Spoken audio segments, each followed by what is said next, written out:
welcome to Tales in the Dark. I know many of you enjoy relaxing with these videos, so I recommend turning down the volume until my voice is barely audible. It'll make the experience even more soothing. Before you close your eyes, let me know in the comments where you're listening from. Leave a like and subscribe to the channel. Thank you and enjoy listening. Story 1. I stepped outside expecting to see my usual yard, the fence, the trees, the empty space where the grass never grew. But tonight my stomach twisted. The air smelled damp, thick with the scent of moss and something metallic. In the far corner of my yard stood a house, old, dark, as if it had always been there, but I knew it hadn't. My fingers gripped the railing of my back porch, knuckles turning white. The house loomed against the violet dusk sky, a Victorian silhouette with sharp angles and a crooked chimney. Windows like black eyes stared back at me, reflecting nothing. I blinked hard, rubbed my eyes. The house remained. The rational part of my brain searched for explanations. A hallucination from overwork, a prank involving an elaborate faux pas. Yet deep down I knew better. The structure had substance, casting a shadow that stretched across my withered lawn, displacing air, existing where emptiness should be. My feet moved before my mind decided. Each step toward the house sent vibrations up my legs, as if the ground itself warned me to turn back. The smell grew stronger, wet soil mixed with something acrid like burned hair. Birds had gone silent. No crickets chirped. Even the distant traffic noise seemed to fade away, leaving only the sound of my breathing and the soft crunch of dead grass beneath my shoes. Standing before the house, I noticed details that defied explanation. The wood appeared both ancient and new, weathered gray in some places, freshly painted in others. Carvings adorned the door frame, symbols I almost recognized but couldn't name. The door itself hung slightly ajar, revealing darkness within. "Hello," my voice sounded small against the faux pas.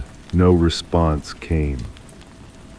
I pulled my phone from my pocket, intending to document this impossibility, but the screen displayed only static white noise dancing across black glass. When I raised it to take a photo, the screen went completely dark. Something brushed against my ankle, soft as a cat's tail. I jumped back, but nothing was there, just the sensation lingering on my skin, cool and deliberate.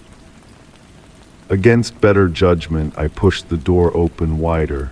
It moved without sound, no creaking hinges, no resistance. Inside, the air felt different, heavier. Each breath required more effort, as if the atmosphere had thickened. The interior contradicted the outside. Where the exterior suggested a multi-story Victorian, inside revealed a single vast room with walls that seemed to curve inward at impossible angles.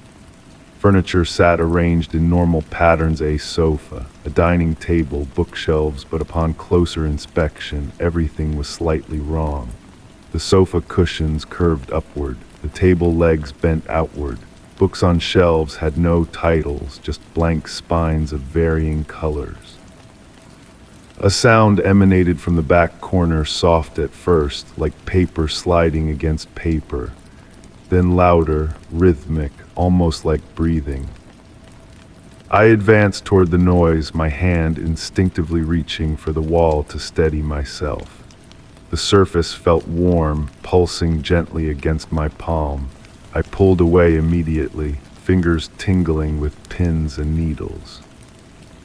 The breathing sound stopped when I moved closer. Instead, a new noise began, the unmistakable sound of a record player needle scraping across vinyl. From nowhere, music started, a melody that seemed familiar yet distorted, playing backward or perhaps in some scale my ears couldn't properly comprehend. On a small table lay a leather-bound journal. I opened it to find pages filled with handwriting identical to my own, describing events that hadn't happened yet. My hands trembled as I read accounts of myself exploring this house over coming nights, each entry growing more frantic, more disjointed. The final entry contained only a series of the same symbol repeated across the page, a circle intersected by 3 wavy lines. I threw the journal down and backed away. The music grew louder. The walls seemed to contract slightly, then expand, a subtle movement like respiration. "This isn't real," I whispered, but the sound of my voice bounced back distorted, deeper, almost mocking. Something cold touched the back of my neck.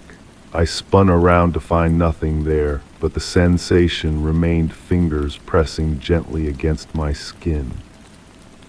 I ran, stumbling toward the entrance. I noticed the door had moved, no longer where I'd entered, but now on the adjacent wall. When I reached it and yanked it open, I found not my yard but another room, identical to the one I stood in. Panic rose in my chest. I tried another direction, finding another door.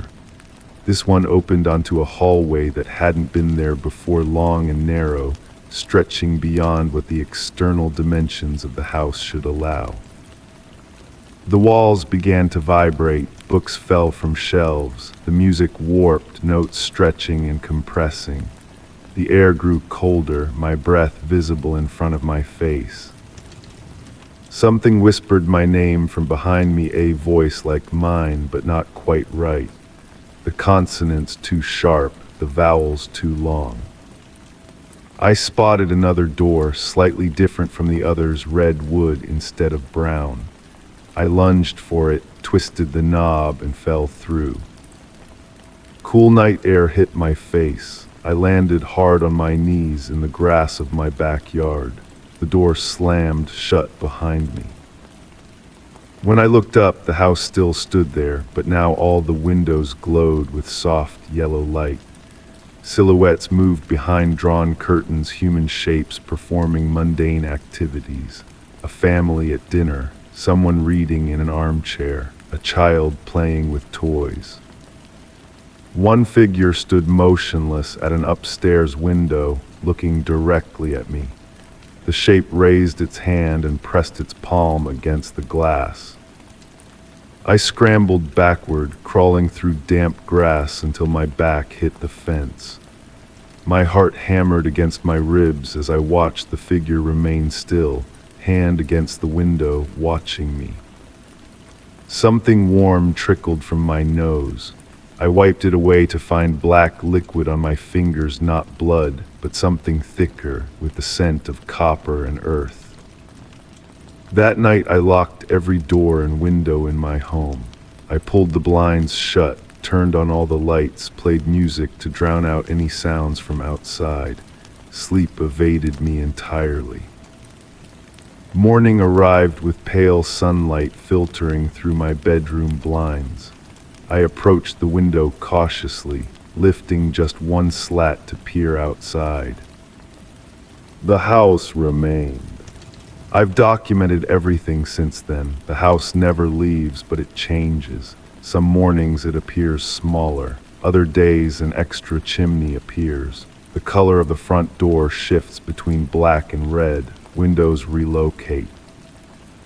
The figure watches from a different window each night. My phone records nothing, pictures show only empty space where the house stands. Videos capture static and distorted audio. When I try to show others, they see nothing unusual in my yard. Their eyes simply slide past the structure as if it occupies a blind spot in their vision. I found black liquid in my bathroom sink yesterday, the same stuff that came from my nose that first night. It smells stronger now, metallic and organic. When I touch it, my fingertips tingle for hours afterward. The symbols from the journal have started appearing on my skin, faint marks that look like bruises at first, then form into the circle crossed by 3 wavy lines. They fade by evening only to reappear somewhere else the next day. Last night I woke to find myself standing at my back door, hand on the knob, with no memory of leaving my bed. Through the glass, I could see the house had moved closer. The space between my porch and its front door had shrunk by half. I've started hearing the music from inside my own home now, that distorted, backward melody playing faintly through the walls. Sometimes it stops when I enter a room, only to begin again when I leave. The figure at the window has begun to wave at me. I know what's happening. The house isn't just appearing, it's merging, overlapping with my reality.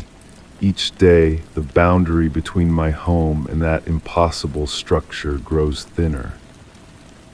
My research has yielded nothing but headaches and more questions. No records exist of construction in my yard. No history of a building at this address before my home was built. Yet in my dreams, I recall the house. I remember building it room by room. I remember carving those symbols into the doorframe with my own hands. These memories feel more real than my waking life now. This morning, I found a door in my hallway that wasn't there before. Red wood, black handle. I haven't opened it yet, but I know where it leads. The figure at the window now looks exactly like me. I understand now that I must enter again. The house is waiting. Whatever exists inside needs me to complete something I started long ago. The black liquid appears everywhere now, dripping from my kitchen faucet, pooling beneath my bed, seeping through the walls. Tonight I'll go back. I'll open the red door in my hallway and step through. Perhaps I'll understand then why I built a house that shouldn't exist and why it returned to find me. The symbols on my skin no longer fade. They burn now, pulsing in time with the breathing of the walls.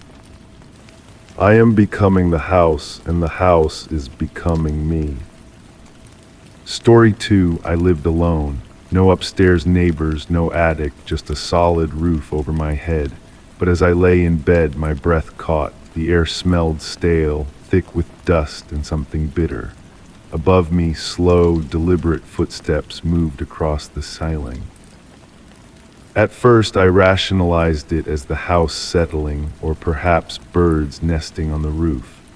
The wood beams creaked and groaned during temperature changes, that's what I told myself.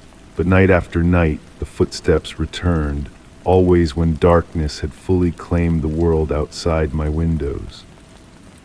The pattern became predictable. 3 steps forward, a pause, 2 steps back, then forward again in a strange, methodical dance, like someone pacing, thinking, planning. I began documenting the sounds, placing my phone on the nightstand to record while I pretended to sleep. During playback, the footsteps were there, clear, unmistakable, accompanied by something I hadn't noticed before, a faint whispering between each step. My home had turned into a stranger, harboring secrets within its walls. The place I once found comfort in now observed me with hidden eyes. Mirrors reflected shadows that moved independently of their owners. Lights dimmed without being touched, as if something unseen was drawing power from them. One evening I stood on my bed and pressed my palm against the ceiling, half expecting to feel warmth from whatever walked above. Instead, a cold so intense it burned shot through my hand. I yanked it back, examining my palm for marks, but found only goosebumps racing up my arm. The ceiling appeared unchanged, solid white paint on concrete, yet something had reached back. I began sleeping in the living room, but the footsteps followed, adjusting their path to remain directly overhead. No matter which room I occupied, they found me. The sound of weight shifting on non-existent floorboards became my constant companion. My research led nowhere. The building inspector found nothing structural to explain the sounds. Previous owners, contacted through social media, claimed they'd never experienced anything unusual. A paranormal enthusiast friend brought equipment that registered temperature drops when the footsteps occurred, but captured no images or voices. Sleep became a luxury I couldn't afford. In those brief moments when exhaustion claimed me, my dreams filled with endless corridors where I chased shadowy figures who always remained just out of reach. I'd wake gasping, the bitter taste of dust coating my tongue even though I'd cleaned obsessively. The changes in my home became more pronounced. Water ran cold no matter how high I turned the hot water knob. Plants withered despite perfect care. Food spoiled faster. The air grew heavier, charged with anticipation, like the moment before lightning strikes. I began talking to it, whatever walked above me. "What do you want?" I asked the ceiling one night, voice steady despite my racing heart. The footsteps stopped. Complete silence fell for the first time in weeks. My skin prickled with goosebumps as I waited, breath held. Then came a response, a single, deliberate knock directly above my head. I knocked back once, heart pounding. 2 knocks answered. Our communication evolved, 1 knock for yes, 2 for no. Through this primitive method, I learned it had been there before me before the house was even built. It existed in the space the house now occupied. My presence disturbed it, my living disrupted its domain. I considered moving, but something held me back, a growing fascination, a need to understand. Each night I asked more questions, and each night it revealed more of itself through our knocking language. Then came the night when knocking no longer satisfied it. I woke to find my phone open to the Notes app, words typed that I had no memory writing. I am beneath, not above.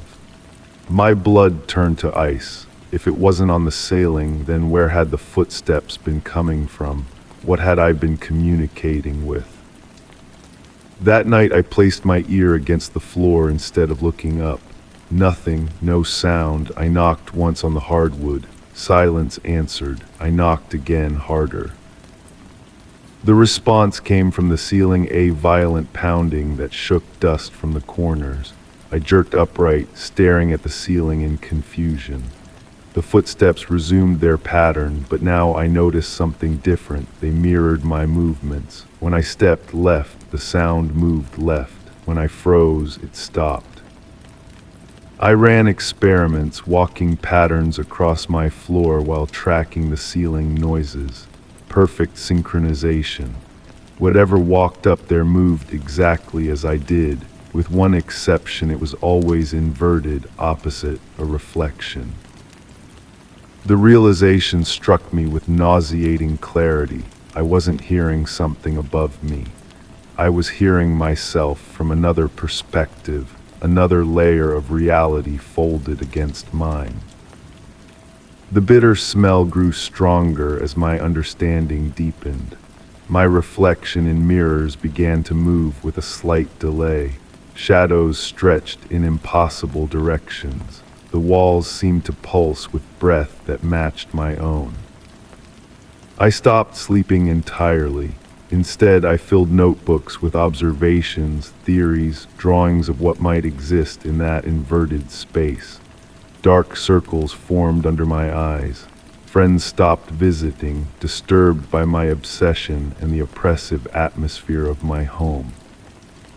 The breaking point came when I found footprints on my ceiling, actual, visible footprints in dust that shouldn't have been there. They matched my shoes perfectly. That night, I set up a ladder in my bedroom and climbed until my face nearly touched the ceiling. The bitter smell was overwhelming now, making my eyes water. I pressed my hand against the surface and felt something press back, fingers aligning with mine, palm to palm, separated only by paint and plaster. "Who are you?" I whispered. The ceiling vibrated against my palm, and a voice whispered back my voice, but wrong, like hearing yourself on a recording. You know who I am. I did know the truth had been building inside me like pressure before a storm. The footsteps weren't someone else walking above me, they were me, walking below myself.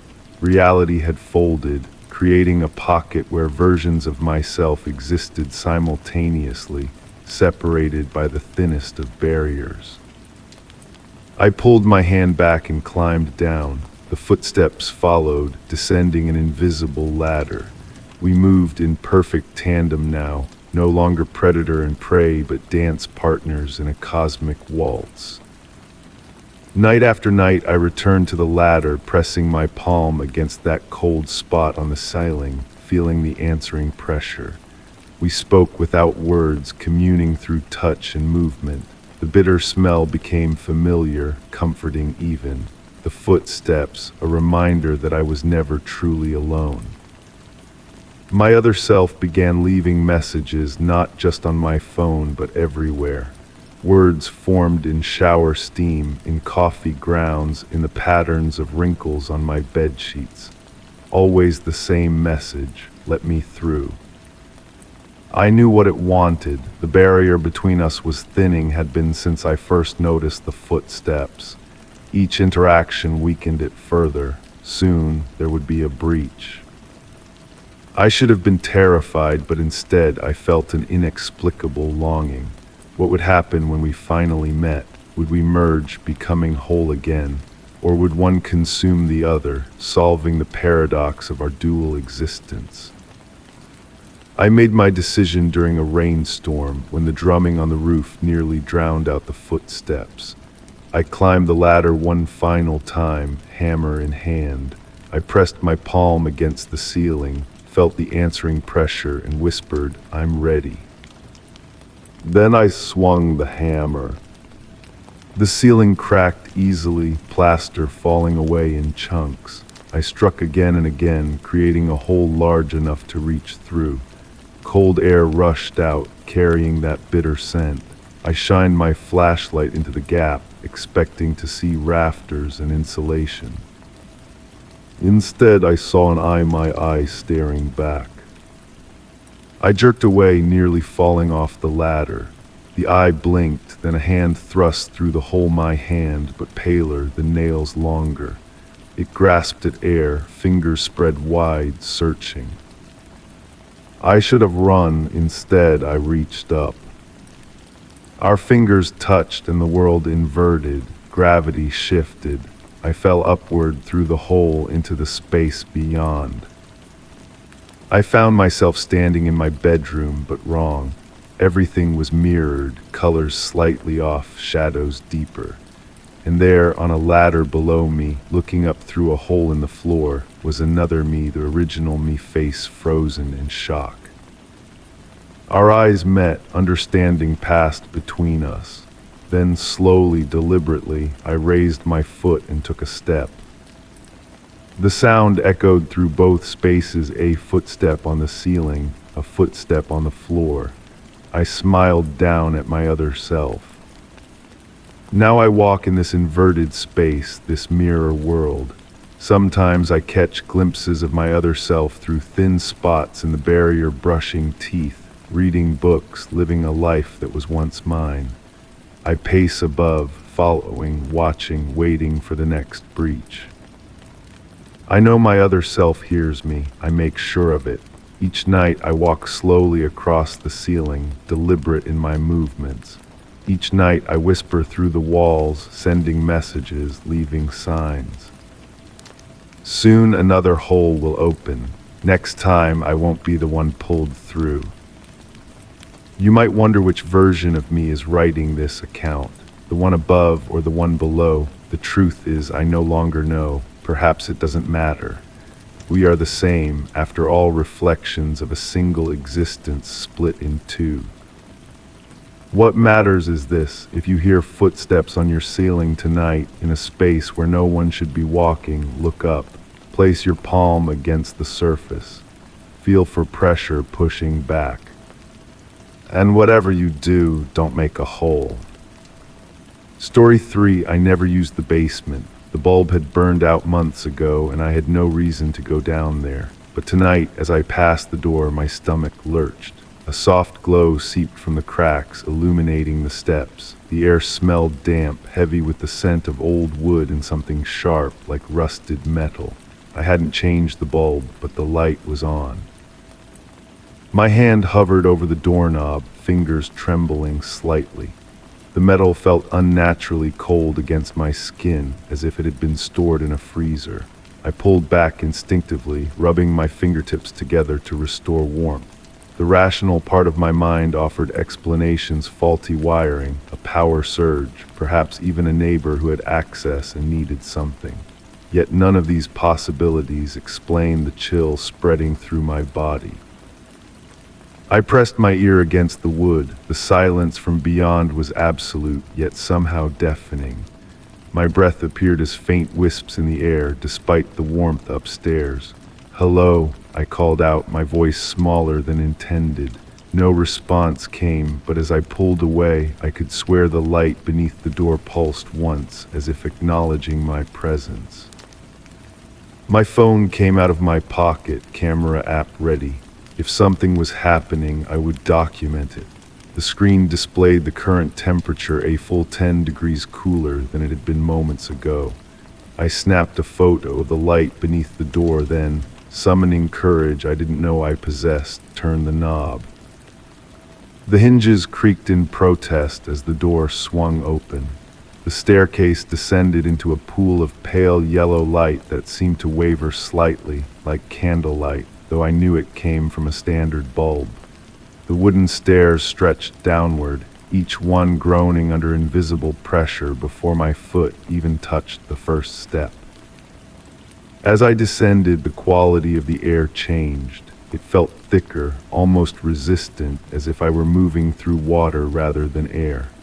My ears popped, not from pressure, but from a subtle shift in sound. The normal household noises faded away, replaced by what I can only describe as the sound of silence itself.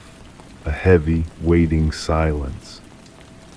At the bottom step, I paused. The bulb hung from its wire, illuminating the concrete floor and the collection of forgotten items. Everything appeared normal: cardboard boxes of holiday decorations, old furniture draped in sheets, tools hanging on the wall. And yet everything felt wrong. The shadows seemed too deep, too solid. The light itself had a quality I'd never noticed before. It didn't so much illuminate the space as define its boundaries. I took a photo, checking my phone immediately. The image showed nothing unusual, just my basement, but the temperature reading had dropped another 5 degrees. That's when I noticed it: the wall opposite the stairs. The concrete blocks had always been painted a dull white, but now they seemed to pulse with a faint rhythm, like a heartbeat. I approached slowly, phone recording video now. The wall felt different under my fingertips, not cold like stone should be, but warm and slightly yielding like skin.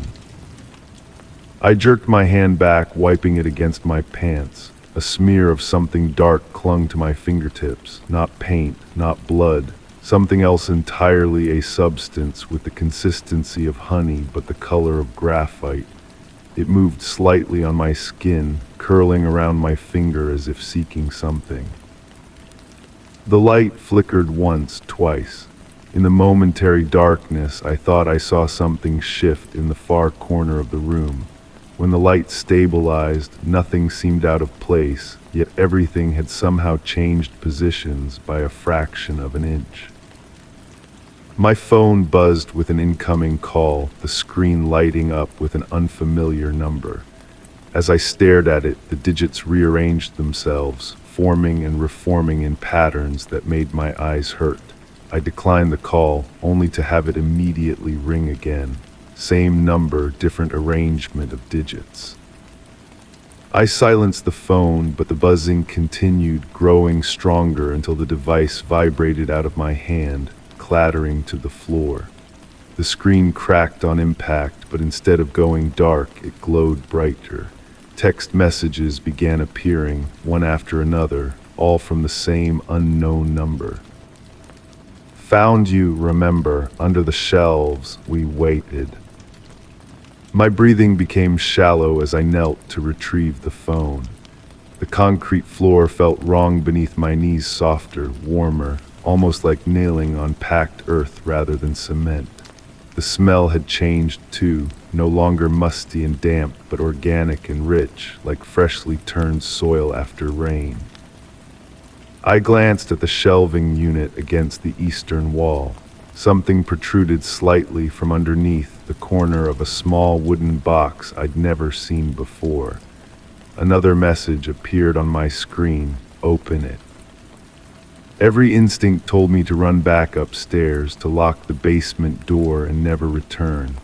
Instead, I crawled toward the shelves, pulled by a curiosity that felt both foreign and familiar. The box was made of dark wood, unvarnished and warm to the touch. No lock, just a simple brass latch that flipped open with a soft click. Inside lay a collection of items that made no sense together. A small hand mirror with the reflective surface facing down, a child's tooth wrapped in a handkerchief, a key that looked too old and ornate for any modern lock, and a photograph turned face down. As I reached for the photo, the light bulb brightened intensely, casting my shadow large across the floor, except my shadow moved independently, reaching for the mirror instead of the photograph. I pulled back, heart racing. My shadow returned to normal. This time I reached for the mirror first, my hands trembling as I turned it over. The reflective surface appeared normal at first glance, but as I looked closer, I realized it wasn't showing my face. Instead, it reflected the basement as it might have looked many years ago: dirt floor instead of concrete, rough stone walls without paint, and something dug into the earth where I now knelt. The light flickered violently now, and in each moment of darkness, the basement around me seemed to shift further back in time. The concrete floor developed cracks, then began to crumble away, revealing packed earth beneath. The painted walls faded to raw stone. Even the air changed, becoming heavier, filled with the scent of soil and something metallic. I dropped the mirror back into the box and grabbed the photograph, turning it over with shaking hands. My own face stared back at me, but not as I appeared now. This was me as a child, standing in this very basement before it had been finished, holding a small shovel. My expression in the photo was solemn, knowing. Behind me stood a figure too blurred to identify, one hand resting on my shoulder. I had no memory of this photograph being taken, no memory of ever being in this basement as a child, no memory of digging in its earthen floor. The light bulb above me shattered without warning, plunging the space into darkness. But instead of complete blackness, a faint glow emanated from the floor where the concrete had crumbled away. Something was buried there, emitting a soft, pulsing light. My phone screen lit up one final time.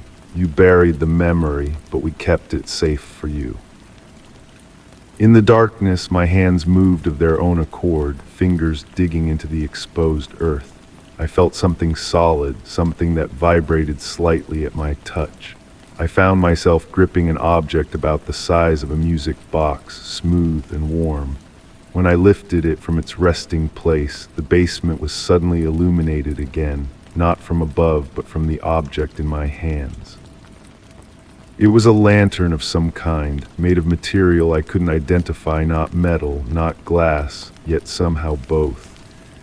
Inside, something moved like liquid light, responding to my touch, to my breath, to my racing heartbeat. And I remembered, not everything, but enough to understand why I had avoided the basement all these years. Enough to know that what I held wasn't a lantern at all, but a container. Enough to realize that the light hadn't turned itself on. I had done this. I had always done this. The walls around me whispered with voices I'd spent a lifetime pretending not to hear. The earth beneath me shifted, not threateningly but welcomingly, like an old friend long ignored. The thing in my hands grew warmer, its light spreading through my fingers, up my arms, illuminating me from within. I never used the basement because I knew what waited there. I knew what I had hidden from myself, the memory I couldn't face, the truth I couldn't accept. But now, holding this impossible object, feeling its light merge with something long dormant inside me, I understood that I hadn't been avoiding the basement. I had been avoiding myself. The bulb hadn't burned out months ago. It had never been installed. The light had always come from elsewhere, from beneath, from within, from places between places. As I sit here now, cradling my rediscovered secret, I can feel changes spreading throughout the house above. The walls will soon begin to shift. The doors will lead to different places. Windows will show impossible landscapes, and I will remember, finally, exactly what I am. I never needed the basement light. I was the light all along. Story 4. I checked my mail like always, expecting nothing but bills and advertisements. But today, as I reached for the handle, my stomach tightened. The air smelled of damp paper and something sharp like ink. My name was still there, but beneath it, in small, unfamiliar letters, was another name, someone I didn't know. I stood frozen, my fingers hovering above the metallic surface. The name read Alina Wright in delicate, flowing script, nothing like my blocky handwriting. My first instinct was to dismiss it as a mistake, perhaps the work of neighborhood kids or a confused mail carrier. Yet something about those perfectly formed letters made my skin prickle. The mailbox had been mine since I moved into this apartment building. 5 years of faithful service, never sharing space with anyone else's identity. I took a photo with my phone, then scraped at the name with my fingernail. The letters remained unmoved, as if they had always belonged there. That night, the memory of those letters haunted me. I dreamed of ink flowing across surfaces, forming patterns that resembled faces before dissolving into darkness. I woke to the sound of paper rustling in my empty living room. When I investigated, nothing was disturbed, yet the scent of ink lingered in the air. The next morning, I examined the mailbox again. Not only had Alina Wright's name remained, but it now appeared slightly larger, my own name diminishing in comparison. Inside the box sat a single envelope addressed to Alina Wright, my address printed below her name. The logical explanation was that someone was moving in, perhaps renting a room in my building, and there had been a mix-up with the mailboxes. I decided to keep the letter and inquire with my landlord about any new tenants. No new tenants, my landlord assured me over the phone, his voice crackling through the connection.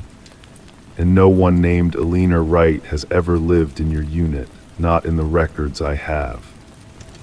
I returned to the envelope. It bore no return address, just a small insignia in the corner, an intricate pattern that resembled a bird with outstretched wings. Curiosity overwhelmed my sense of propriety. I carefully opened it. Inside was a single sheet of cream-colored paper. The message was brief: "I'm coming home, make room." No signature, just those 6 words in the same flowing script as the name on my mailbox. I placed the letter on my kitchen counter and stepped back, suddenly uncomfortable with its presence in my home. The paper seemed to absorb the kitchen light differently than other objects, creating a subtle shadow that stretched just slightly too far across the countertop. Sleep eluded me that night. Every creak in my apartment building sounded like footsteps. Every shadow on the wall resembled a figure watching me. The darkness felt thick, pressing against my skin like damp cloth. Morning brought no relief. My name had vanished completely from the mailbox, replaced entirely by Alina Wright's elegant script. Inside were 2 more envelopes addressed to her. One contained a receipt for furniture delivery scheduled for my address. The other held a black and white photograph of my apartment, but not as it currently looked. The image showed my living room arranged differently, with furniture I didn't own and decorations I'd never selected. I spent hours searching online for information about Alina Wright. Social media yielded dozens of profiles, none matching the mystery woman apparently claiming my address. Public records showed no Alina Wright connected to my building or even within the surrounding area. That evening I heard knocking inside my walls, not from neighboring apartments, from within the actual structure of my home. The sound traveled, starting in the kitchen, moving to the living room, then stopping just behind my bedroom wall. I pressed my ear against the cool surface, holding my breath. "Make room," whispered a voice, so close it could have been inside my own head. I recoiled, heart hammering against my ribs. The voice was feminine, but wrong somehow, like multiple voices speaking in perfect synchronization. The next morning, a furniture delivery truck idled outside my building. Two men carrying a Victorian-style armchair knocked on my door. "Delivery for Alina Wright," they announced, holding a clipboard with my address. "There's no Alina Wright here," I insisted, standing firmly in the doorway. The men exchanged glances. One of them checked the paperwork again. "This is the right address, sir, and the payment's already cleared. Where would you like the chair?" Against my better judgment, I let them place it in my living room. The chair looked antique, with dark wood and burgundy upholstery patterned with faded flowers. It sat in the corner of my living room like an intruder emanating wrongness. In the delivery paperwork, the buyer's signature matched the elegant script from the mailbox. That night I awoke to the sound of creaking, the kind old wood makes when bearing weight. In the darkness, I could just make out the silhouette of the chair rocking gently, as if someone invisible sat in it. I didn't move, didn't breathe, just watched as the rocking gradually slowed until the chair was motionless once again. When morning light filtered through my curtains, I found a long dark hair curled on the chair's armrest. My reflection in the bathroom mirror looked gaunt, eyes ringed with darkening circles. Behind me for just a moment, I thought I saw another face pale, with dark eyes that watched me with curious intensity. I spun around to empty space. Mail continued arriving for Alina Wright, magazines she had subscribed to, utility bills in her name, a handwritten note from someone called Margaret expressing excitement about Alina's new beginning. The pile grew on my kitchen counter, a physical manifestation of her encroaching presence. I began finding evidence of her everywhere. A lipstick-stained coffee mug I didn't remember using. My clothes rearranged in the closet to make space for dresses I didn't own. The scent of unfamiliar perfume clinging to my pillowcase. Neighbors started calling me Alina. "Good morning, Alina," said the woman from across the hall. When I corrected her, she looked confused. "But you told me yesterday your name was Alina Wright." I hadn't spoken to her yesterday. Friends stopped returning my calls. When I finally reached my best friend, she sounded distant, uncomfortable. "You don't sound like yourself," she said. "You sound like someone else is speaking through you." The Victorian chair continued to move at night. Sometimes I found it in different positions in the morning, as if it had migrated across the floor while I slept. Once I woke to find it pulled up beside my bed, facing me. My own possessions began disappearing, replaced by items belonging to Alina. My coffee maker vanished, a vintage percolator taking its place. Modern art prints were replaced with framed botanical illustrations. my wardrobe increasingly filled with clothing in styles I never wore: high-necked blouses, long skirts in muted colors. I tried to document everything with my phone camera, but the images always came out blurred or distorted. In some, a female figure could be seen standing behind me, her features never quite clear enough to make out. The bathroom mirror became a source of terror. Each morning my reflection appeared slightly altered, my posture different, my expressions unfamiliar, my eyes darker. I started leaving notes for myself around the apartment, reminders of who I was, my likes, my dislikes, my memories, but I would find them altered, crossed out, corrected in that flowing script. No, you prefer Earl Grey tea. You've always loved classical music. Your favorite color is burgundy. One night, sleepless and desperate, I grabbed a hammer and pried open a section of wall where the knocking had originated. Behind the drywall, pressed into the insulation, I found a collection of old photographs. They showed a woman in early 1900s clothing standing in what was unmistakably my apartment building. Her face was obscured in every image, either turned away or blurred by movement. On the back of one photo, written in familiar flowing script, "Elena Wright, my home forever." That night I heard humming coming from my bathroom, a melody I didn't recognize yet somehow knew. When I approached the door, the humming stopped. The mirror inside had fogged completely despite no shower running. Written in the condensation was a message, almost there. I decided to flee, packed a bag with whatever possessions still felt like mine. But when I reached the front door, my body froze. My hand refused to grasp the doorknob. My legs became rooted to the floor. "We're not finished yet," my voice said, though I hadn't intended to speak. My reflection in the entryway mirror showed a smile I wasn't making. My hand, moving independently of my will, reached up to tuck a strand of hair behind my ear, a gesture I'd never had before. I fought to regain control, focusing all my energy on moving my fingers, my toes, anything. But my body moved with fluid grace toward the Victorian chair and sat down, hands folded neatly in my lap.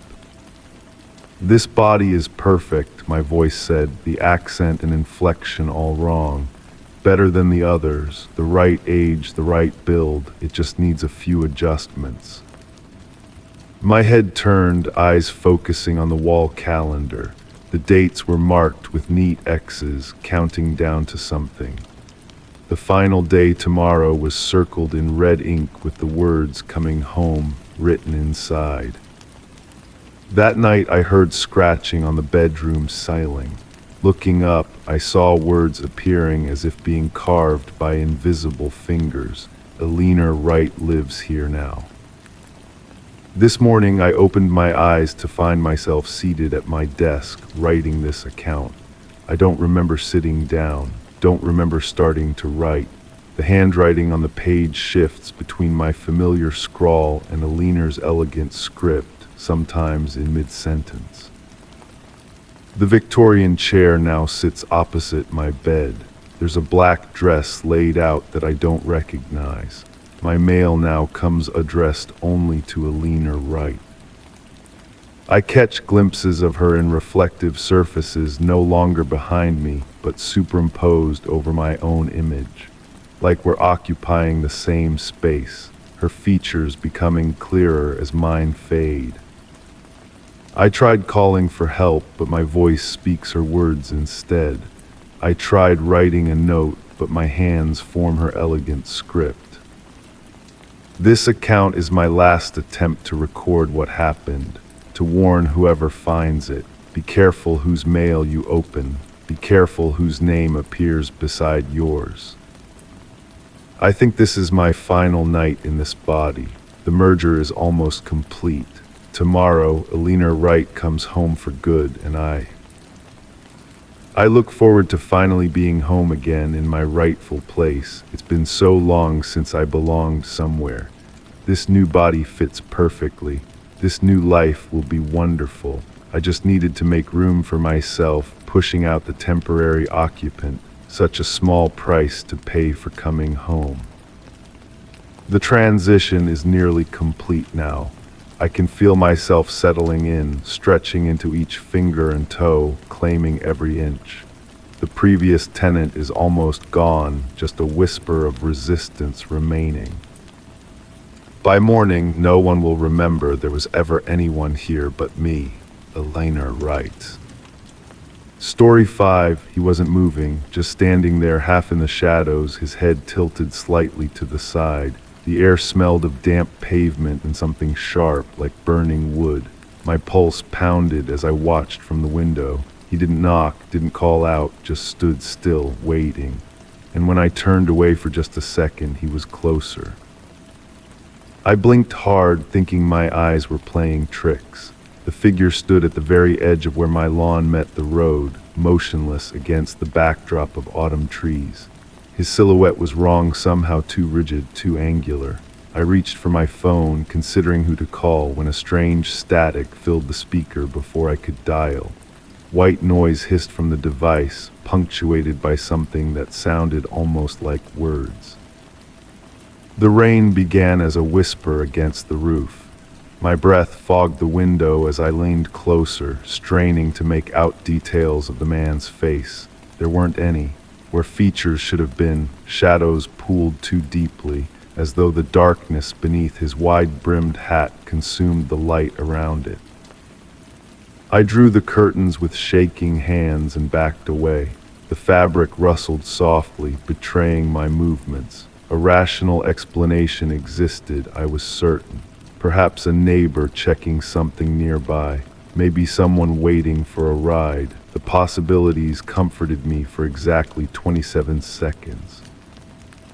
Then I heard knocking, not at the door, but at the north-facing window of my study. 3 gentle taps, precise and measured. No one could reach that window without a ladder. My throat constricted as I moved through the darkened hallway. The wooden floor creaked beneath my feet, each sound amplified in the silence. I paused at the study door, hand hovering above the knob. The air felt wrong in my lungs, heavier, colder. When I pushed the door open, the study appeared untouched. No figure at the window, no sign of disturbance. Only my own reflection stared back at me from the glass. I exhaled slowly, shoulders relaxing. Then my reflection smiled when I didn't. I stumbled backward, knocking a stack of books to the floor. One fell open, pages riffling in a breeze I couldn't feel. The lamp on my desk flickered once, twice, then glowed steadily again. I approached the window cautiously, pressing my palm against the cool glass. The vibration started subtle, a gentle hum against my skin that traveled up my arm and settled between my shoulder blades.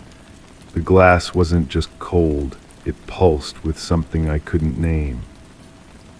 I yanked my hand away and turned to leave, but froze in the doorway.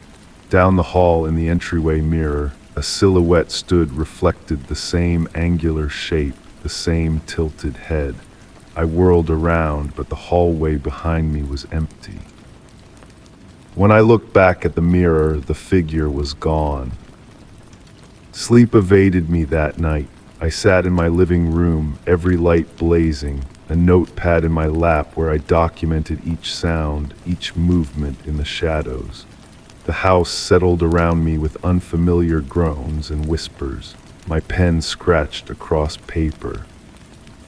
Scratching noise at east window, 41 breaths after previous note. Temperature dropped near bathroom door. Shadow moves wrong way when passing kitchen. Something smells like burnt copper and wet soil. Morning arrived with blessed normalcy. Sunlight streamed through windows, birds called from nearby trees, and my coffee brewed without the machine making the wailing sound it had during the night. I reviewed my notes, embarrassed by my paranoia. The handwriting grew increasingly erratic toward the bottom of the page, the final entries barely legible. He's in the walls, now glass breathing, when touched my voice echoes before I speak. I didn't remember writing those words. I decided documentation would help maintain my sanity. I set up my old camera in the living room, pointing toward the front window where I'd first seen the figure. Another in the hallway, aimed at the mirror. A third in my bedroom, focusing on the closet door that had swung open 3 times after I'd closed it. The day passed uneventfully. I worked from home, answered emails, made calls, normal actions anchoring me to normal reality. As dusk approached, I found myself glancing more frequently at the windows, expecting to see him there. The shadows lengthened across my lawn, transforming familiar shapes into crouching figures. Nothing appeared. I checked the cameras before bed, fast-forwarding through hours of footage. Nothing unusual, just empty rooms and ordinary shadows. Relief washed over me as I showered, the hot water easing tension from my muscles. The mirror fogged, and I wiped a clear patch with my hand. Behind my reflection, the shower curtain billowed slightly, though I felt no draft. Sleep came unexpectedly easy that night, pulling me under into dreams of running through endless hallways where all doors opened onto the same room, my living room, where a figure stood watching from the window. Each time I entered, he was slightly closer to the glass. I woke to the smell of burning wood and wet soil. My bedroom remained dark, but something felt wrong about the quality of the darkness, too dense, too complete. I reached for my phone, finding only warm, damp earth where my nightstand should have been. My hand recoiled, heart hammering. I blinked rapidly, trying to adjust to the darkness.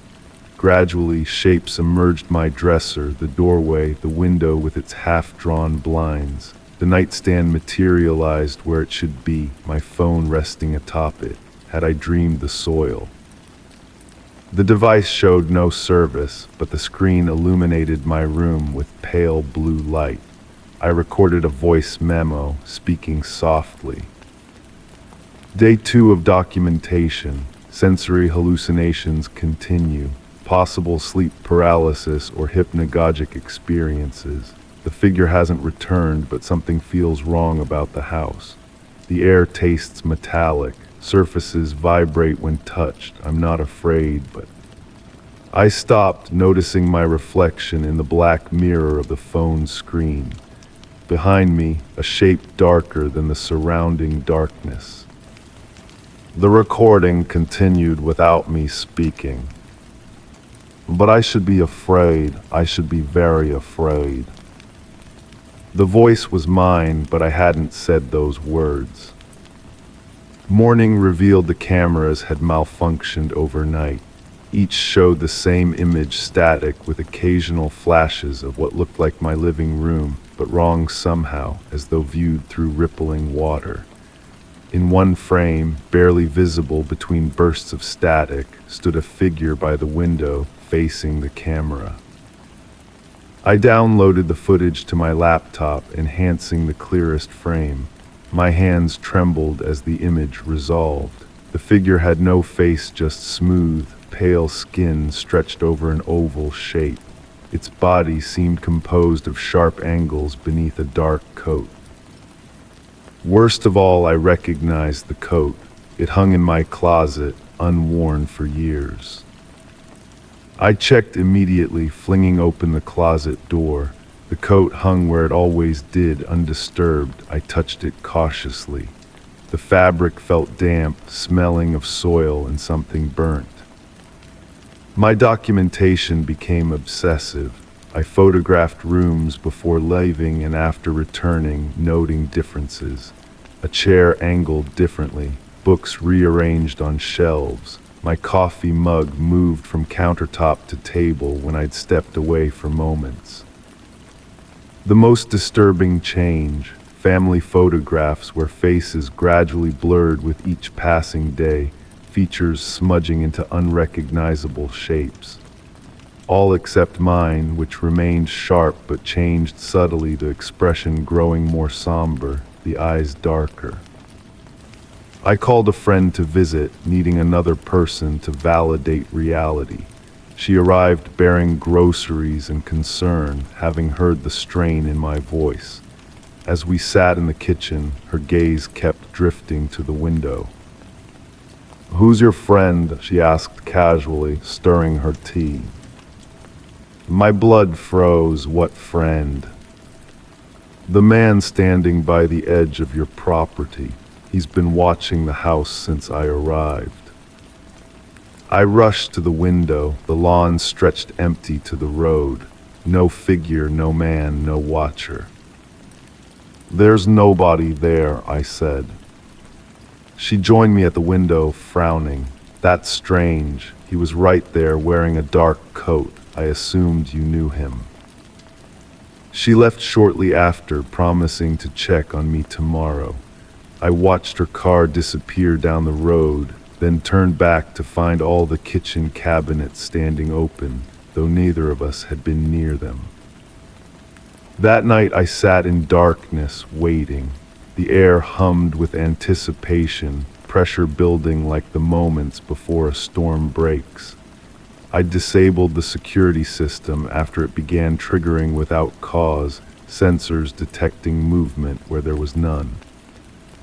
Rain tapped against the windows, gentle at first, then insistent. Water traced rivulets down the glass, distorting the view outside. Between drops, a shape formed tall, angular, watching. I approached the window slowly. The figure remained motionless beyond the glass. We regarded each other through the rain-streaked barrier, neither moving. I raised my hand. The figure raised its hand. I pressed my palm against the glass. The figure did the same. The window vibrated against my skin, humming with energy that traveled up my arm and settled in my chest.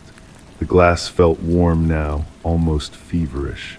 Through the distortion of water and night, I could almost make out a face forming in the darkness beneath the hat brim. My face. Understanding crashed through me with the force of revelation. The coat in my closet, the voice on my phone, the reflection that smiled when I didn't. He wasn't watching me, he was becoming me. I was becoming him. The glass beneath my palm yielded like water. My hand passed through, meeting cold night air and rain. The figure's hand met mine, skin dry despite the downpour. Our fingers interlaced, and I felt myself pulled gently forward, the window's surface parting around me like a membrane.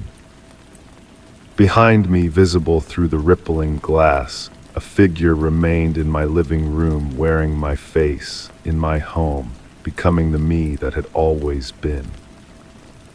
I stand now at the edge of what was once my property, watching. The air smells of damp pavement and something sharp like burning wood. Inside, lights move from room to room as the new me settles in. I wait, head tilted slightly, unmoving, patient.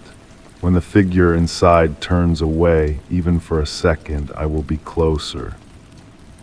Story 6. I had walked this path 100 times from my bedroom to the kitchen, past the same framed pictures, the same doors, the same creaky floorboards, but tonight my stomach turned.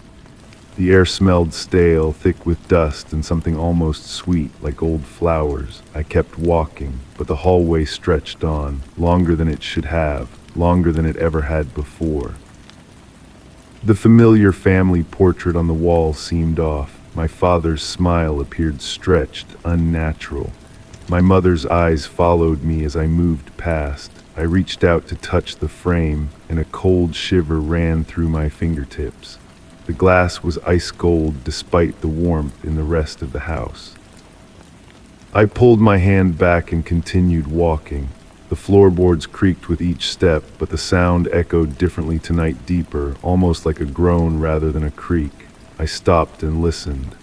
The house was silent except for a faint, rhythmic tapping somewhere in the distance. Tap, tap, tap. It matched my heartbeat, which quickened with each passing moment. The kitchen should have appeared by now. I counted the steps in my mind, 15 steps from my bedroom to the kitchen door. I had taken at least 25. I turned to look back. My bedroom door was gone, swallowed by shadows that seemed too dense to be natural. "Hello," I called out, my voice unnaturally loud in the stillness. No answer came back, just the faint echo of my own voice, distorted as if passing through water. I pulled out my phone to call someone, but the screen flickered with static before going black. As I slid it back into my pocket, my fingers brushed against a small notebook I didn't remember placing there. I took it out, a leather-bound journal with yellowed pages. Opening it, I found my own handwriting filling the first few pages. Day 1, the hallway is longer. No one believes me. Day 4, I measured it today. It's definitely longer. The kitchen is farther away each night. Day 7, the pictures on the wall are changing. Their eyes move. The entries continued, each more disturbing than the last, detailing observations about the hallway, the changing photographs, the whispers in the walls. But I had no memory of writing any of this. I closed the journal and put it back in my pocket, my hands trembling. I needed to reach the kitchen, to find someone, anyone. I quickened my pace, but the faster I walked, the longer the hallway seemed to stretch. The wallpaper pattern began to shift subtly, the flowers seeming to bloom and wilt as I passed. A soft whisper emerged from somewhere within the walls. I pressed my ear against the surface, feeling an unnatural warmth radiating through the plaster. "Hello, is someone there?" I whispered back. The whisper grew clearer. "You've been here before." I jerked away from the wall, heart pounding. The hallway now stretched endlessly in both directions. The framed photos multiplied, covering every inch of wall space. Each one showed me, standing in this very hallway, with different expressions: fear, confusion, acceptance. I took the journal out again and flipped through more pages. There were crude maps, sketches of the hallway drawn from different angles, notes about which direction led where. According to one entry, turning left at the cracked floorboard would lead to a door that wasn't there before. I looked down and found the cracked floorboard at my feet. Turning left, I saw at a door where there had never been one, painted the same color as the wall, nearly invisible unless you knew to look for it. My hand hovered over the knob. The metal emitted a subtle hum, vibrating against my palm before I even touched it. I pulled back, unsure. The journal had more entries. Day 15, the new door leads somewhere else. Not the kitchen, not anywhere in the house. I went through once. I shouldn't have. Day 16, I'm forgetting things, important things. Who lived here with me? Was I always alone? I flipped forward several pages. Most were filled with the same phrase written over and over. Don't open the door, don't open the door, don't open the door. But the last entry read, you will open the door, you always do. A chill ran down my spine. I took a step back from the door, but as I did, all the picture frames fell from the walls simultaneously, glass shattering across the floor. In each broken frame, the photos changed, showing me opening the door again and again, in different clothes, with different expressions, but always the same action. The whispering from the walls grew louder, forming a cacophony of overlapping voices, some pleading, some warning, some encouraging. I covered my ears, but the voices continued inside my head. The door began to change color, shifting from beige to a deep crimson that seemed to pulse like a heartbeat. The knob turned by itself, slowly, deliberately, though no one stood on the other side. I backed away, stepping on broken glass, feeling it crunch beneath my feet, but something compelled me forward. A memory, perhaps, or curiosity, or something darker pulling at my core. My hand reached for the knob without my conscious decision. It was warm now, almost hot to the touch. The moment my fingers wrapped around it, the whispers stopped. Complete silence fell. I turned the knob and pulled the door open. Beyond the threshold lay not another room, but a mirror image of the same hallway I stood in, except older, decayed, with water stains on the ceiling and mold climbing the walls. And standing in that mirrored hallway was another version of myself, hand extended, reaching for the same door from the other side. Our fingertips nearly touched across the threshold. The other me smiled, but it wasn't my smile. It was too wide, too knowing. "You're late this time," my reflection said, voice exactly like mine, but hollow, empty of emotion. "I've been waiting." "Who are you?" I asked, trying to pull my hand back, but finding it frozen in place. "I'm you," it replied. "The you that opened this door last time, and the time before that, and the time before that. We always open the door." "I don't understand." "You will, but first you need to step through. We need to trade places. That's how it works." I struggled to pull away, but my body moved forward instead, drawn by an invisible force. As I crossed the threshold, I felt a splitting sensation, as if I were being peeled away from myself, layer by layer. The other me stepped past me, our bodies brushing as we exchanged places. The moment we completed the crossing, the door slammed shut between us. I spun around, now standing in the decayed version of the hallway.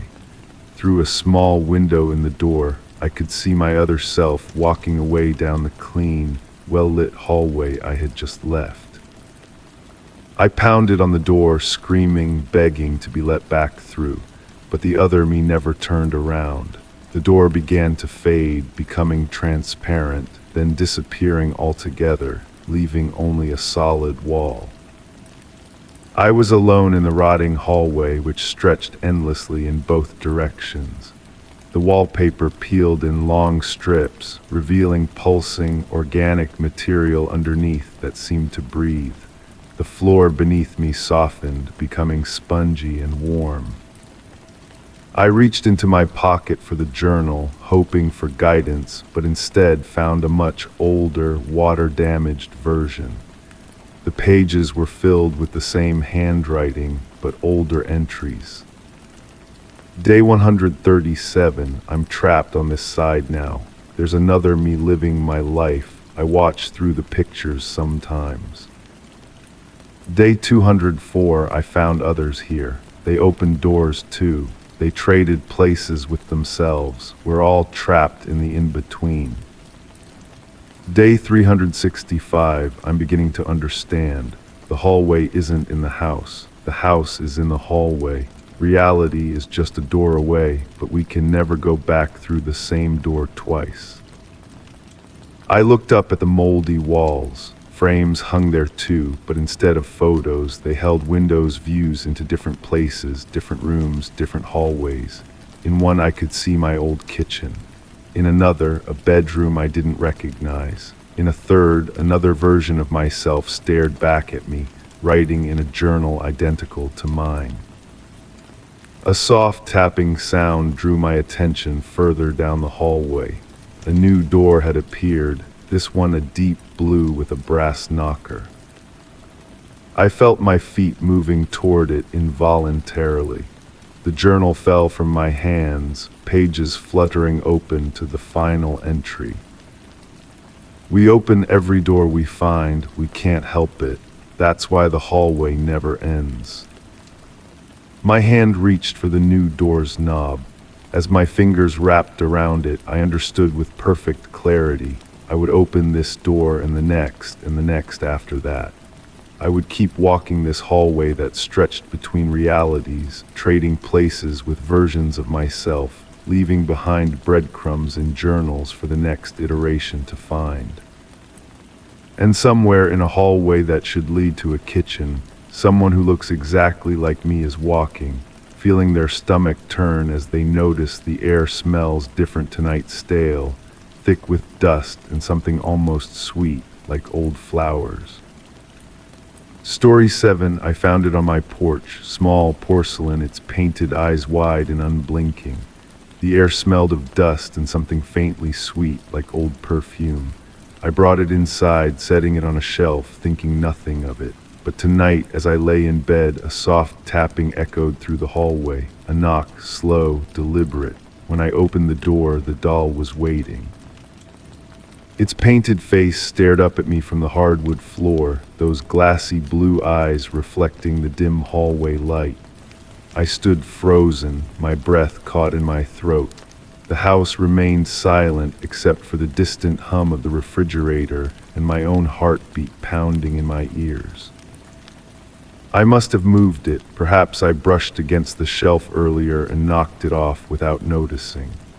I picked up the doll, examining its cold porcelain skin and antique clothing, a faded blue dress with yellowed lace trim. Its limbs hung limply in my hands, its head tilted at an unnatural angle. "Just my imagination," I whispered, placing it back on the shelf, making sure it sat securely this time. I pressed my finger against its chest, feeling the cool, smooth texture beneath my fingertip. Sleep came eventually, but not easily. Dreams of small footsteps and tiny fingers scratching at wood surfaces invaded my rest. When morning arrived, I felt a dull headache behind my eyes. The doll sat precisely where I had left it, innocent and motionless in the morning light. I decided to research the doll. It appeared antique, perhaps valuable.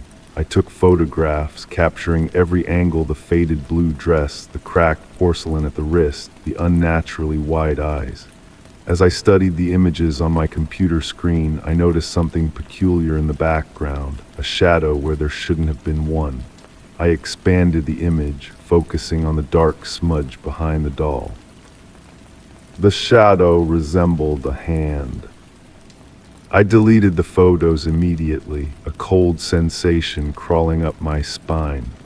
When I turned around, the doll sat exactly as before, unmoving, watching. That night, I secured the doll in a box and placed it high in my closet. I even wrapped it in an old t-shirt, unable to look at those painted eyes anymore. Sleep came easier, though my dreams remained uneasy. The knocking woke me, soft at first, then more insistent. Tap, tap, tap. It came from inside the closet. "This isn't happening," I told myself, voice trembling in the darkness. I grabbed my phone, using the flashlight as I approached the closet door. The knocking stopped. My hand hovered over the doorknob, shaking slightly. When I finally gathered the courage to open it, the box remained undisturbed on the top shelf. Until I noticed the lid was slightly ajar. I slammed the closet door shut and pushed my dresser against it. Sleep remained elusive for the remainder of the night. Morning brought clarity and embarrassment at my childish fear.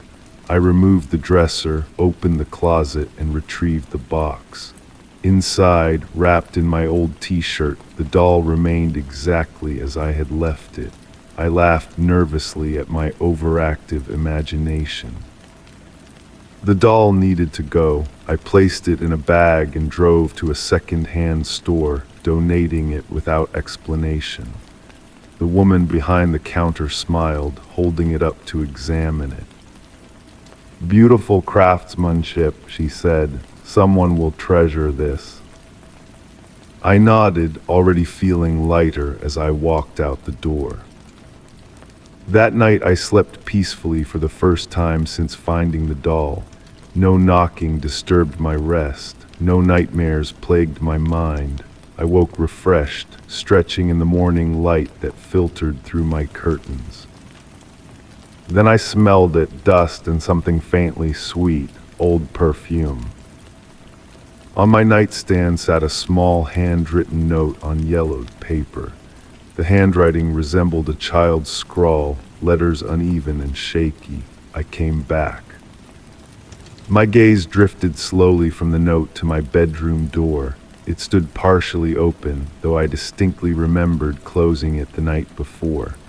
A soft scraping sound came from the hallway, something small and heavy dragging across the floor. I remained frozen under my covers, afraid to move, afraid to breathe. The scraping stopped just outside my door, then came the knock, tap, tap, tap. The door creaked open wider. I held my breath, heart pounding wildly against my ribs. First I saw the small porcelain hand gripping the edge of the door, then another hand. Then the doll's face appeared, those glassy blue eyes staring directly at me. But something had changed. A crack ran from the corner of its eye down to its mouth, creating the illusion of a tear, or perhaps a smile. "You shouldn't have left me," a voice whispered, too high to be human, too low to be my imagination. I screamed, throwing my covers aside and bolting for the window. My fingers fumbled with the latch as I heard the scraping sound resume, moving faster now, approaching my bed. The window finally gave way and I pushed it open, cool morning air rushing in. I looked back just once and saw the doll sitting on my pillow, head tilted questioningly. "We belong together now," the voice said, coming from everywhere and nowhere. I fled my home with nothing but my phone and the clothes I wore to sleep. At a coffee shop miles away, hands still shaking, I searched online for information about haunted dolls, possessed objects, anything that might explain what was happening. Most results were obvious hoaxes or fictional accounts, but one forum caught my attention. A collector described a porcelain doll matching mine exactly, the blue dress, the unblinking eyes. According to the post, the doll had belonged to a little girl who died mysteriously. The family claimed strange events occurred afterward, knocking sounds, objects moving, notes appearing. The doll disappeared after the family attempted to destroy it. The post included a photograph. My blood turned to ice. It was my doll, identical in every detail except one. In this photo, there was no crack on its face. The post was dated 3 days before I found the doll on my porch. I stayed with a friend that night, explaining nothing beyond a vague story about plumbing issues in my home. I couldn't sleep, constantly checking the closet door, listening for knocking sounds. When I returned home the next day, I steeled myself before entering. The house felt different, colder, despite the warm weather outside. Everything looked exactly as I had left it in my panicked flight. My bed remained rumpled. The window stood open, curtains swaying gently in the breeze. The doll was gone. Relief flooded through me. Perhaps I had imagined everything. Perhaps some neighbor had seen the open window and retrieved their missing doll. I closed the window, straightened the bedding, and tried to return to normal life. That evening I received a package on my porch. No return address, no shipping label, just a small box wrapped in brown paper. Inside, nestled in tissue paper, lay a tiny porcelain hand, broken at the wrist. Beneath it, another note in that childish scrawl: "I'm breaking apart without you." I threw the box into the trash outside, hands trembling. When I returned inside, my phone chimed with a notification. A new email from an address I didn't recognize. The subject line read simply, "Look at your photos." I opened my photo gallery with shaking fingers. New images appeared, ones I hadn't taken. Photos of me sleeping, photos of me at the coffee shop, photos of me at my friend's house. In each one, partially hidden in shadow, was the small porcelain figure watching me. The final photo showed my trash can outside, the discarded box clearly visible on top. As I stared at my phone in horror, a notification appeared from my doorbell camera. Motion detected at front door. The video feed showed my porch empty except for a small porcelain doll in a faded blue dress. As I watched, frozen in terror, it turned its head slowly toward the camera. The crack on its face had grown wider, revealing darkness beneath the porcelain. Its mouth moved. "Let me in," the voice whispered through my phone speaker. "I'm breaking apart without you." I've moved twice since then. I've changed my phone number, my email, my name, but it always finds me. Parts of it arrive in unexpected places, a hand in my mailbox, an eye on my pillow, a foot in my shoe. I've learned to live with the knocking. It comes every night now, persistent and patient. Sometimes I find myself answering the door without remembering having moved toward it. The doll sits on my shelf again. I don't remember retrieving it, but it watches me as I write this. The crack in its face grows larger each day, and sometimes when I glance quickly, I see my own reflection in its glassy eyes. I know now why it chose me. I know what waits beneath that breaking porcelain surface. Something ancient and patient, something that needs a new home as its current one shatters. Something that has already begun to live beneath my skin. The knocking doesn't come from the door anymore. It comes from inside me. Story 8. I wiped the steam from the bathroom mirror, expecting to see my own tired face staring back. But as the glass cleared, my breath hitched. The air smelled of lavender soap and something bitter like scorched fabric. My reflection was off. The eyes were too dark, the mouth slightly wrong, and then, as I turned away, it smiled. I spun back, heart hammering against my ribs. The reflection was normal again, just me, pale and wide-eyed. I leaned closer, examining the dark circles under my eyes, the stubble along my jaw, searching for what had seemed wrong moments before. Nothing. Just my imagination playing tricks after another night of broken sleep. The bathroom tiles felt cold beneath my bare feet as I stepped back. A shiver crawled up my spine, despite the lingering warmth from my shower. I dressed quickly, avoiding looking at the mirror again. During breakfast, my spoon clinked against the ceramic bowl with an odd resonance, each sound lingering a beat too long. The morning light filtering through the kitchen window cast shadows that seemed to move independently of the swaying branches outside. I rubbed my eyes, blaming fatigue. The day passed in a blur of mundane tasks and meetings, yet something nagged at me, a persistent feeling of being watched. During a video call, I caught my reflection in the black edges of the screen. For a split second, my image seemed to lag behind my movements, like it was deciding whether to follow.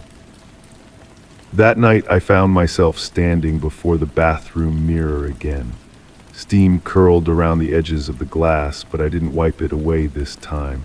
Instead, I watched as it cleared slowly from the center outward, revealing my face inch by inch.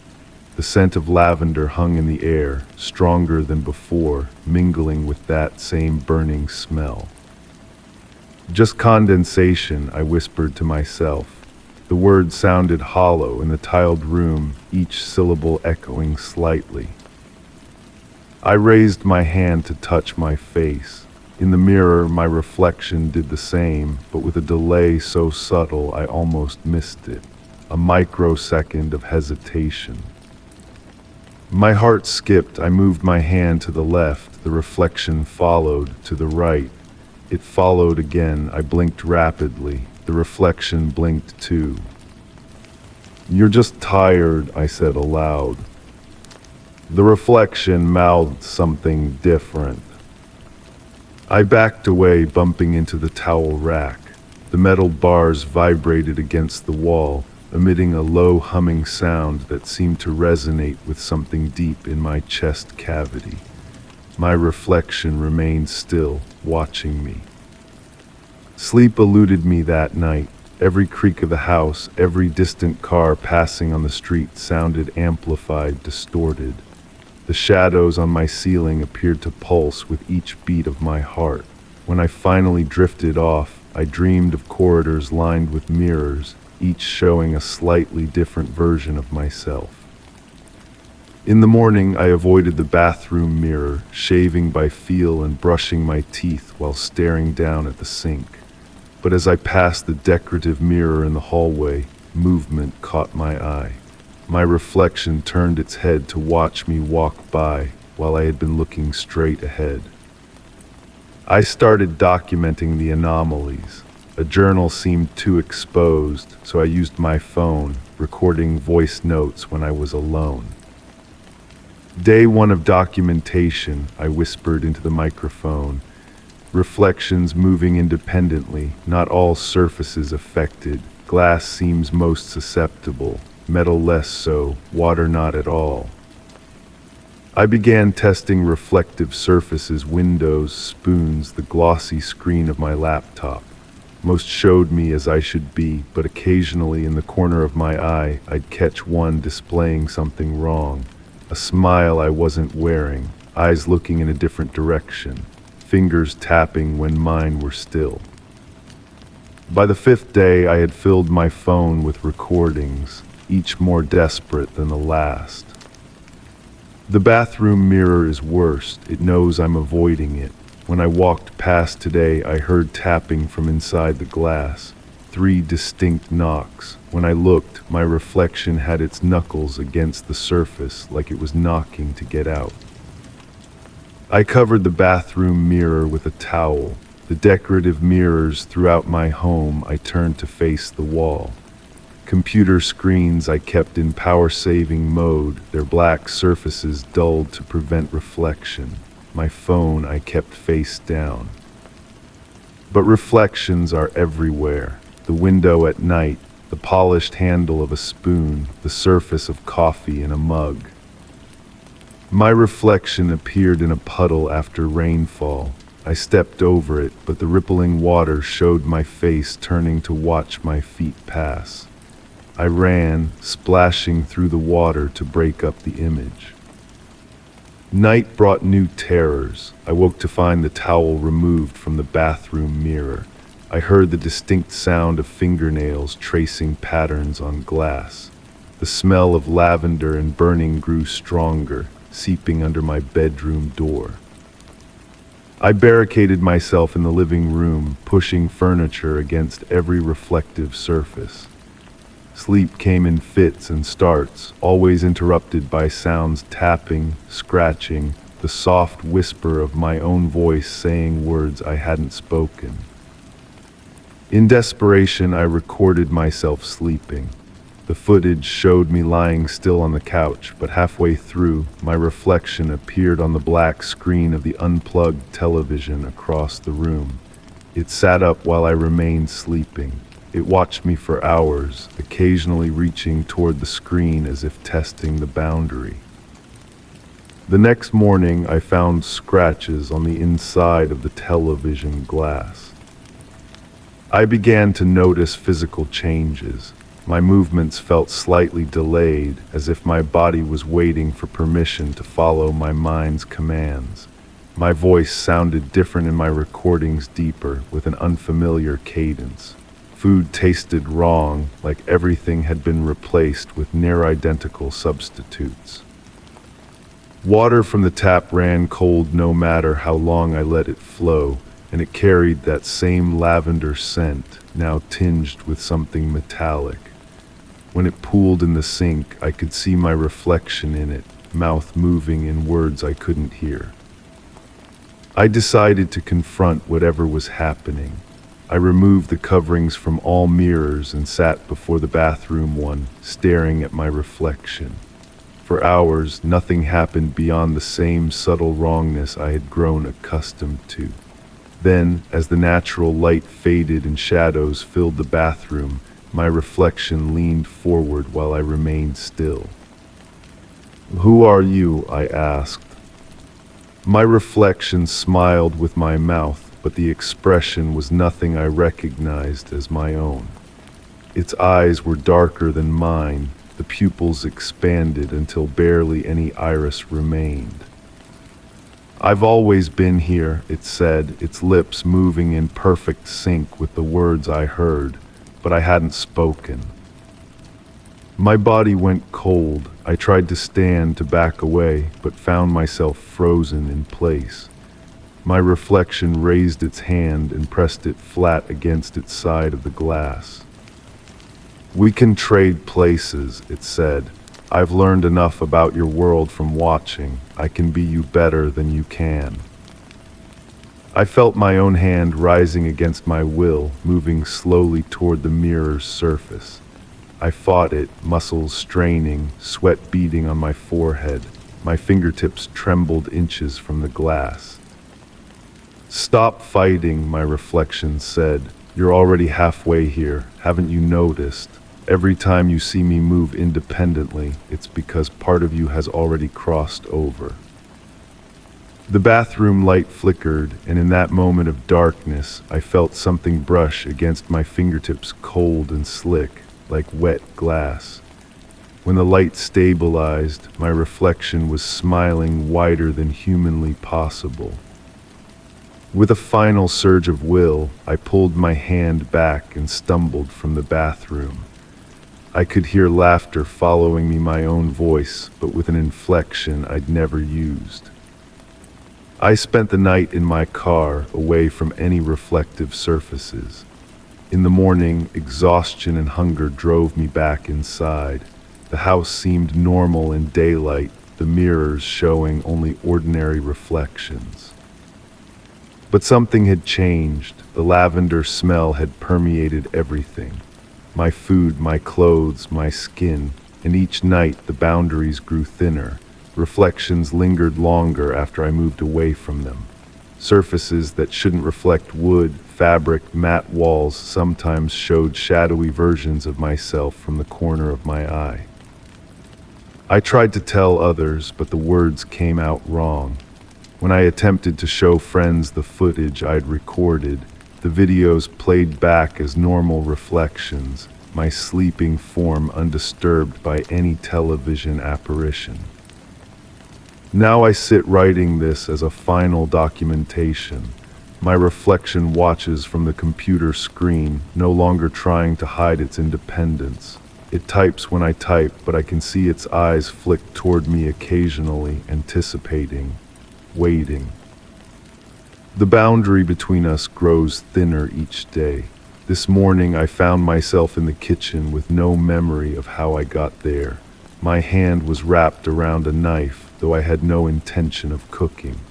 My reflection in the blade looked satisfied. I've stopped sleeping. Whenever I drift off, I wake to find myself in front of mirrors, hands pressed against the glass, forehead resting against the cool surface. My reflection stands back on its side, watching with those two dark eyes. I know what it wants. It's been patient, learning my life, my habits, my relationships. It's been practicing being me while I sleep. And I fear I've been practicing being it, learning how to exist in that backwards world beyond the glass. Sometimes now when I speak, the words come out in reverse. When I write, I find myself starting from the right side of the page. My clothes feel wrong, as if they're buttoned on the incorrect side. The whispers have started coming from my own mouth while I sleep. Friends have played back messages, I left them messages. I have no memory of leaving where my voice speaks in riddles and my laughter sounds wrong. The other night, after fighting sleep for so long, I dreamed I finally let my reflection pull me through. The glass parted like water, cold and resistant at first, then yielding. And on the other side, everything was familiar but wrong. The words on books were backwards, colors had subtle shifts in hue, and everywhere lavender and the smell of burning. I woke gasping, curled on the bathroom floor, my cheek pressed against the base of the mirror. My reflection was nowhere to be seen. I know it's only a matter of time now. Each day, I lose more moments, blank spaces in my memory where someone else takes control. Each night, I find myself drawn to reflective surfaces, pressing against them as if testing their solidity. The boundary is almost gone. Soon, one of us will step fully into the wrong world, and I'm no longer certain which side of the mirror I truly belong on. My reflection is watching me write these final words. It's smiling that wrong smile again. It reaches toward me from every reflective surface in the room, computer screen, window, the polished wood of my desk. And for the first time, I find myself smiling back. Story 9, the loose floorboard had always been there, something I never got around to fixing. But tonight, as I stepped on it, my stomach twisted. The air smelled damp, thick with the scent of earth and something metallic. I pried it up. Below, a tunnel stretched into the darkness, and from deep inside, something shifted. I froze, my fingers still gripping the edge of the wood. The house had stood for generations before me, yet in all my years living here, I'd never thought to check what lay beneath that single, perpetually loose board. Now I knew why it had never stayed fixed. It wasn't meant to. A cool draft caressed my face as I leaned closer. The tunnel was narrow but seemed deliberately carved, with packed dirt walls that glistened with moisture in the beam of my flashlight. It shouldn't exist. The foundation plans I'd reviewed when purchasing the house showed solid concrete underneath, not this bizarre passage that now gaped before me like an open wound in my home. I sat back on my heels, considering my options. The rational part of my brain suggested calling someone, a contractor, the previous homeowner, maybe even the police. But a stronger impulse took hold, a curiosity that wrapped around my thoughts like tendrils. I needed to know. I grabbed my phone and took several photos, but when I reviewed them, they showed only darkness, as if the tunnel absorbed all light. I tried recording a video, narrating my discovery, but upon playback, my voice sounded distant and warped, punctuated by a low, rhythmic thumping that hadn't been there when I recorded. Sleep evaded me that night. I lay awake, ears straining against the silence, convinced I could hear something moving below. Not scurrying like vermin, but deliberate, patient movements, the sound of waiting. Morning brought no relief. The tunnel remained, defying my hopes that it had been a stress-induced hallucination. I spent the day researching the history of my house, scouring online archives and property records. Nothing indicated tunnels or unusual construction. The previous owners, an elderly couple who had lived here for 30 years, had disclosed no subterranean features. That evening, I fashioned a crude probe from a broomstick with my phone attached, hoping to glimpse deeper into the passage without venturing in myself. The footage revealed that the tunnel extended at least 20 feet before curving sharply downward. The walls transitioned from packed earth to something smoother, almost polished. And near that curve, something glinted in the light, something that didn't belong in a dirt tunnel beneath a residential home. I couldn't sleep again. The house felt different now, as if the discovery had altered its very nature. The familiar creaks and settle sounds of the structure took on new meaning. Was that the house adjusting to the night, or something moving through hidden passageways I never knew existed. On the third day, I decided to enter the tunnel. I told myself I needed closure, needed to understand what was underneath my home before I could move forward. I lied to myself that this was about resolution, not obsession. I prepared carefully: flashlight, backup batteries, phone fully charged, a small hammer, and a kitchen knife that felt laughably inadequate against my growing fears. I left a note on my kitchen counter explaining my discovery, just in case of what, I wasn't entirely sure. The descent was awkward. The opening barely accommodated my shoulders, forcing me to slide in at an angle. The earthen smell intensified once I was fully inside, along with that metallic tang that reminded me of blood. The tunnel felt wrong against my skin, slightly too warm, slightly too yielding, as if it were flesh rather than dirt. I crawled forward, my flashlight beam bobbing ahead. The silence was absolute, swallowing even the sound of my breathing and heartbeat. My mind filled this void with imagined noises, whispers, scratching, distant footsteps that matched my own. The glinting object I'd seen in my probe footage came into view, a small brass key partially embedded in the wall. It looked antique, with an ornate bow and a complex bit. I worked it free, surprised by its weight and warmth in my palm.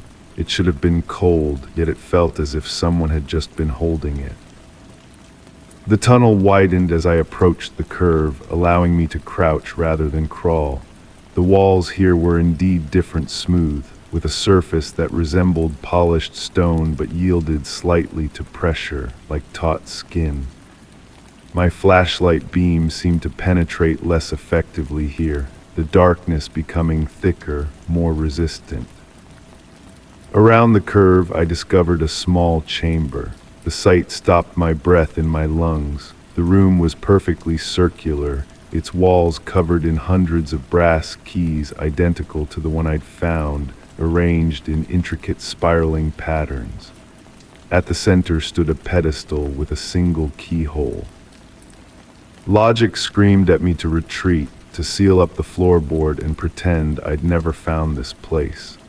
But my hand moved of its own accord, the brass key sliding into the keyhole with a click that resonated through my bones. The transformation began slowly, a vibration in the walls so subtle I first thought it was my own trembling, then a change in the air pressure, my ears popping painfully as something shifted beneath the reality I knew. The keys on the walls began to turn by themselves, each rotation accompanied by a sound like distant crying. I backed away, but the entrance to the tunnel had vanished, replaced by smooth, unbroken wall. My flashlight flickered and died, plunging me into darkness so complete it felt solid against my skin. Then came the whispers, not in my ears, but directly in my mind. Fragments of thoughts not my own, memories I'd never lived, knowledge of places that couldn't exist. The voices spoke of passages between worlds, of doors that should remain locked, of guardians who had failed in their duty. They spoke of me now, bound to this place as they were, another keeper of keys to doorways better left closed. Light returned gradually, not from my flashlight, but emanating from the walls themselves, a sick, pulsing glow that revealed the chamber transforming. The floor beneath me softened, becoming translucent. Through it, I could see another tunnel stretching downward, and another below that, an impossible vertical shaft of passages leading to depths I couldn't comprehend. And looking up, I saw my house above, but wrong somehow, distorted as if viewed through warped glass. I could see the floorboards, the underside of my furniture, even my own body lying motionless beside the open hole in the floor. I watched as my body above slowly stood, its movements jerky and unfamiliar, its eyes now black and depthless. It reached down and carefully replaced the loose floorboard. I screamed then, the sound absorbed completely by the hungry darkness around me. I clawed at the walls, searching for an exit that no longer existed. My fingers came away wet with something that wasn't water, leaving smears that glowed faintly against the strange surface. The whispering intensified, becoming a chorus that threatened to shatter my mind. Through the cacophony, one message became clear: I had been replaced.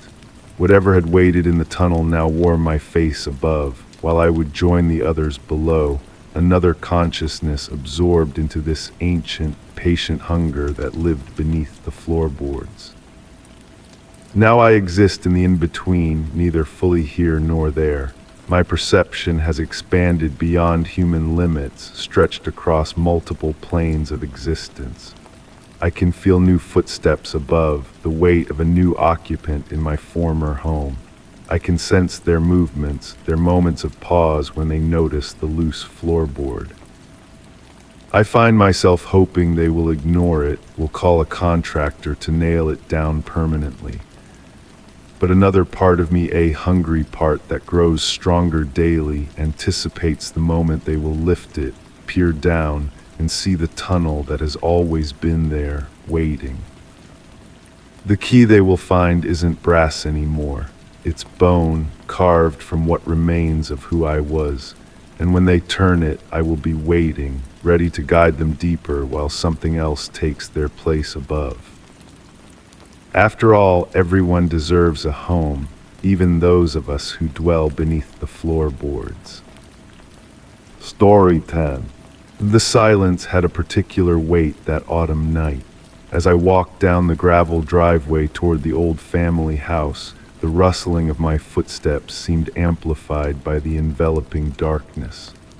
Dry leaves lazily danced around my ankles, carried by a gentle breeze that whispered through the branches of the century-old trees. The house had been uninhabited for months after Aunt Mary's departure, and I had been entrusted with the task of checking that everything was in order. The antique key turned in the lock with a metallic sound that echoed through the empty porch. The air had a distinct scent, a mix of old wood and something indefinable that reminded me of childhood afternoons spent in that house. Once inside, I noticed the twilight light filtering through the lace curtains, creating intricate patterns on the wooden floor. The silence seemed even deeper inside, only interrupted by the regular ticking of the grandfather clock in the hallway. Yet there was something strange about that silence, as if it concealed an imperceptible presence. As I walked down the main hallway, my footsteps creaked familiarly on the hardwood floor. The walls were still adorned with the family portraits I had known since childhood, but now they seemed to watch me with a different gaze. I stopped in front of my grandmother's portrait, noticing for the first time a curious detail. Her smile seemed slightly different from what I remembered, more enigmatic. It was then that I heard it for the first time. A sound so faint that at first I thought it was just my imagination, a distant echo, as if someone was singing a lullaby in a far-off room. The melody was familiar, yet I couldn't fully identify it. I slowly moved toward the source of the sound, which seemed to come from the upstairs. Climbing the stairs, each step told a story through its characteristic creak. The melody became clearer, yet it remained elusive, like a memory dissolving upon waking. Reaching the landing, I realized that the sound was coming from the old playroom, where my cousins and I had spent rainy afternoons of our childhood. The door was ajar and a thin strip of moonlight filtered through the gap. Gently, I pushed it open. The room was exactly as I remembered it, the rocking horse in the corner, the bookshelf filled with children's books, the old toy chest. But there was something new. On the windowsill, a music box I had never seen before. I approached cautiously. The music box was made of tarnished brass, decorated with finely engraved floral patterns. The strangest thing was that it wasn't playing, yet the melody I had heard continued to float in the air, as if the walls themselves were singing it. As I looked at the music box, I noticed that its reflection in the window showed something different. It seemed as though the dancer on top was moving, even though the object was still in front of me. I blinked, and the illusion vanished. It was then that I remembered. The melody was the lullaby my grandmother always sang before putting us to bed. But my grandmother had passed long before this room became a playroom. How could I remember her voice so clearly in this place? I took the music box in my hands, feeling it strangely warm to the touch. On the bottom, there was an engraving nearly erased by time, but I could make out a date. It matched the day my grandmother was born. The sound of the melody began to fade gradually, blending with the silence of the house until it became imperceptible. I sat on the old toy chest with the music box in my hands as the moon continued its journey across the window, painting dancing shadows on the floor. From that night on, every time I visit the house, I bring the music box with me. I've never heard it play, but sometimes on the quietest evenings, I feel as though I hear a distant echo of that lullaby, as if the house itself holds the memory of all the songs that have been sung within its walls. And perhaps I think as I close the door behind me, some places keep track of all the love and care they have hosted, resonating softly through time, like an endless echo that reminds us that nothing is ever truly lost. Story 11. The sound of autumn rain gently caressed my office window as I worked in my study. It was one of those evenings when the world seemed to slow down, wrapped in a blanket of raindrops, creating a natural, almost hypnotic melody. The light from my desk lamp cast a golden glow on the yellowed paper of old manuscripts I was cataloging for the city's historical archive. That's when I saw her for the first time. A solitary figure crossing the square under a scarlet-red umbrella, the only splash of vivid color in a landscape of autumn grays and browns. There was something peculiar about her gait, an almost musical rhythm to her steps that seemed to synchronize perfectly with the beating rain. Every evening at the same time, the woman with the red umbrella crossed the square. Her passage had become part of my evening routine, a moment I awaited with growing curiosity. I could never make out her face, hidden in the shadow of the umbrella and the rain mist that seemed to faithfully accompany her every evening. One night, while watching her usual passage, I noticed something different. The woman stopped in the center of the square and for the briefest moment turned toward my window. My heart skipped a beat when I thought I glimpsed a smile on her pale face, illuminated by the dim light of the street lamps. But it was just a moment before she resumed her walk and disappeared into the evening fog. In the following days, I began noticing small, unsettling details. Water spots started appearing on the documents I was cataloging, as if someone had touched them with rain-wet fingers.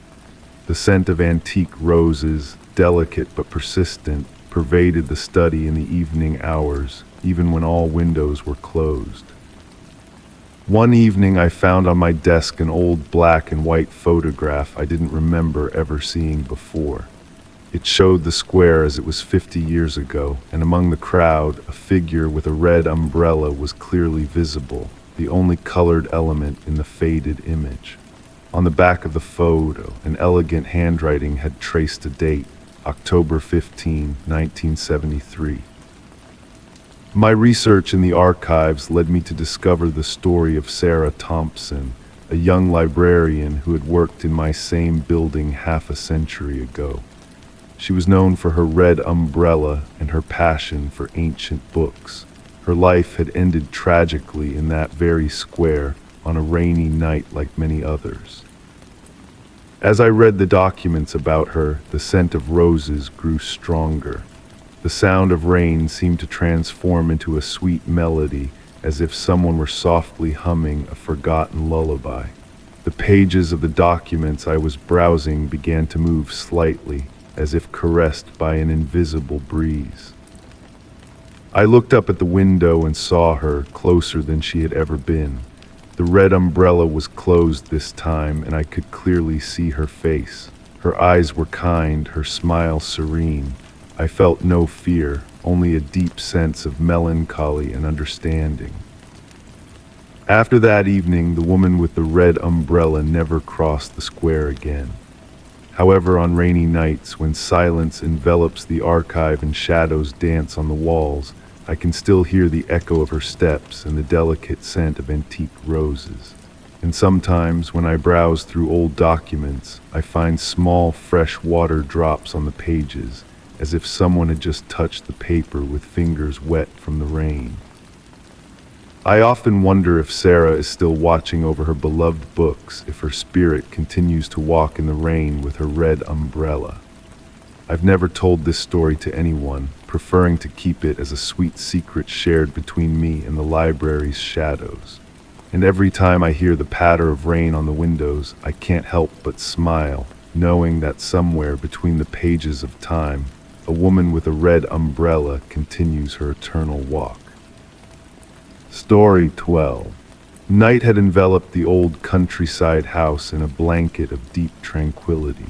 Sitting in my favorite armchair by the fireplace, I watched the shadows dance on the walls while the flames slowly consumed the logs. The warmth wrapped around me like a blanket, while outside the autumn wind gently caressed the tree leaves. It was in that moment of perfect tranquility that I heard something unusual. A crystalline, childlike laugh coming from the upper floor of the house. A laugh that seemed made of silver bells. I stopped to listen, letting the sound mingle with the crackling of the fire. There was nothing threatening about it. In fact, it was a joyful laugh, almost musical. Yet I had lived alone in this house for more than 20 years and had never hosted children. Curiosity began to flow inside me like a quiet stream, gradually replacing the drowsiness that had almost overcome me. I rose from the armchair with slow movements, savoring the moment when my feet met the old Persian rug. The floorboards emitted soft creaks as I headed toward the stairs. The light from the candles I had lit in the living room created a warm and welcoming atmosphere, projecting my shadow on the walls like a silent dance. As I climbed the stairs, I noticed the air becoming progressively cooler. It wasn't a biting cold, but rather like a caress on the skin, similar to the breeze you feel when approaching the ocean. The laugh echoed again, this time closer, coming from the guest room. It was a room I rarely used, furnished with antique furniture covered in white sheets that swayed slightly, moved by an invisible draft. The door to the room was ajar, and through the gap filtered a silvery light different from any other light in the house. It wasn't moonlight, too warm to be that, and not electric lamps either. It was something different, something that seemed to pulse gently, like a quiet heart. When I pushed the door, the ancient wood sang a familiar melody. The room revealed itself to my eyes, immersed in that strange luminescence. The sheets on the furniture created soft, reassuring shapes like clouds in a clear sky. And there, sitting on the ledge of the large window, I saw something that made me hold my breath, not a defined figure, but rather a play of light and shadows that seemed to take the form of a child. The laugh resonated again, this time clearly coming from that luminous presence. I felt no fear, only a deep sense of wonder. The light child seemed to play with the rays it emanated, creating luminous patterns on the walls as if painting with light itself. I approached slowly, and as I did, the room's temperature gently oscillated between cool and warm, like ocean waves breaking on the shore.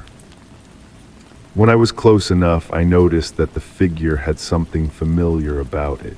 In its fluid movements, I recognized the same gestures I made as a child when playing alone in my room. The realization hit me with the sweetness of a forgotten memory. That laugh, so crystalline and pure, was my childhood laugh. Time seemed to slow down as I observed that surreal scene. The light child continued its silent game, occasionally interrupted by that melodious laugh that now resonated like an echo from the past. I didn't try to speak or interact, fearing to break that spell of peace and nostalgia. Gradually, the silvery light began to dim, like the sun setting on a winter afternoon. The child's figure became increasingly evanescent until nothing remained but a faint glow. The last laugh I heard was almost a whisper, a gentle goodbye before completely vanishing into darkness. I remained in the room for what seemed like an infinite time, wrapped in a comfortable silence. The sheets on the furniture had stopped swaying and the air had returned to its normal temperature, yet something had changed. The guest room, which before was just a storage place for dusty memories, now seemed to hold a precious secret. I returned to my armchair by the fireplace, where the fire continued to burn slowly. As I settled among the cushions, I realized I would never know for certain what had happened that night. Was it a dream, a memory, or perhaps something deeper, a message from the past that had chosen to manifest through a child's laugh in the dark? Since that night, every time I passed by the guest room, I stopped for a moment to listen. Sometimes, on the quietest nights, I seemed to hear the distant echo of that crystalline laugh, like a sweet lullaby accompanying me towards sleep. And smiling, I let the mystery remain as it is, a sweet secret between me and the child who laughs in the dark. Story 13. The night had its own breath, made of small noises blending with the steady beat of rain on the roof. I had woken up in the middle of the night, as often happened in recent weeks, but this time was different. On the nightstand next to the bed, illuminated by the weak moonlight filtering through the curtains, shone an object that shouldn't have been there, an ancient brass key with intricate decorations along its profile. I didn't remember ever seeing it before, yet it emanated a familiar sense of belonging, as if it had always been part of my life. I took it between my fingers, and its cold surface sent a subtle shiver through me. It was heavy, much heavier than one would expect from its modest size, and the metal had that particular patina that only time can give to objects. As I examined it in the dim light, I noticed its design was unusual. It didn't have the typical teeth of modern keys, nor the grooves of antique ones. Its profile was smooth, almost as if it had been worn down by centuries of use, but the decorations remained perfectly defined. Floral motifs intertwined with symbols that seemed to belong to a forgotten alphabet.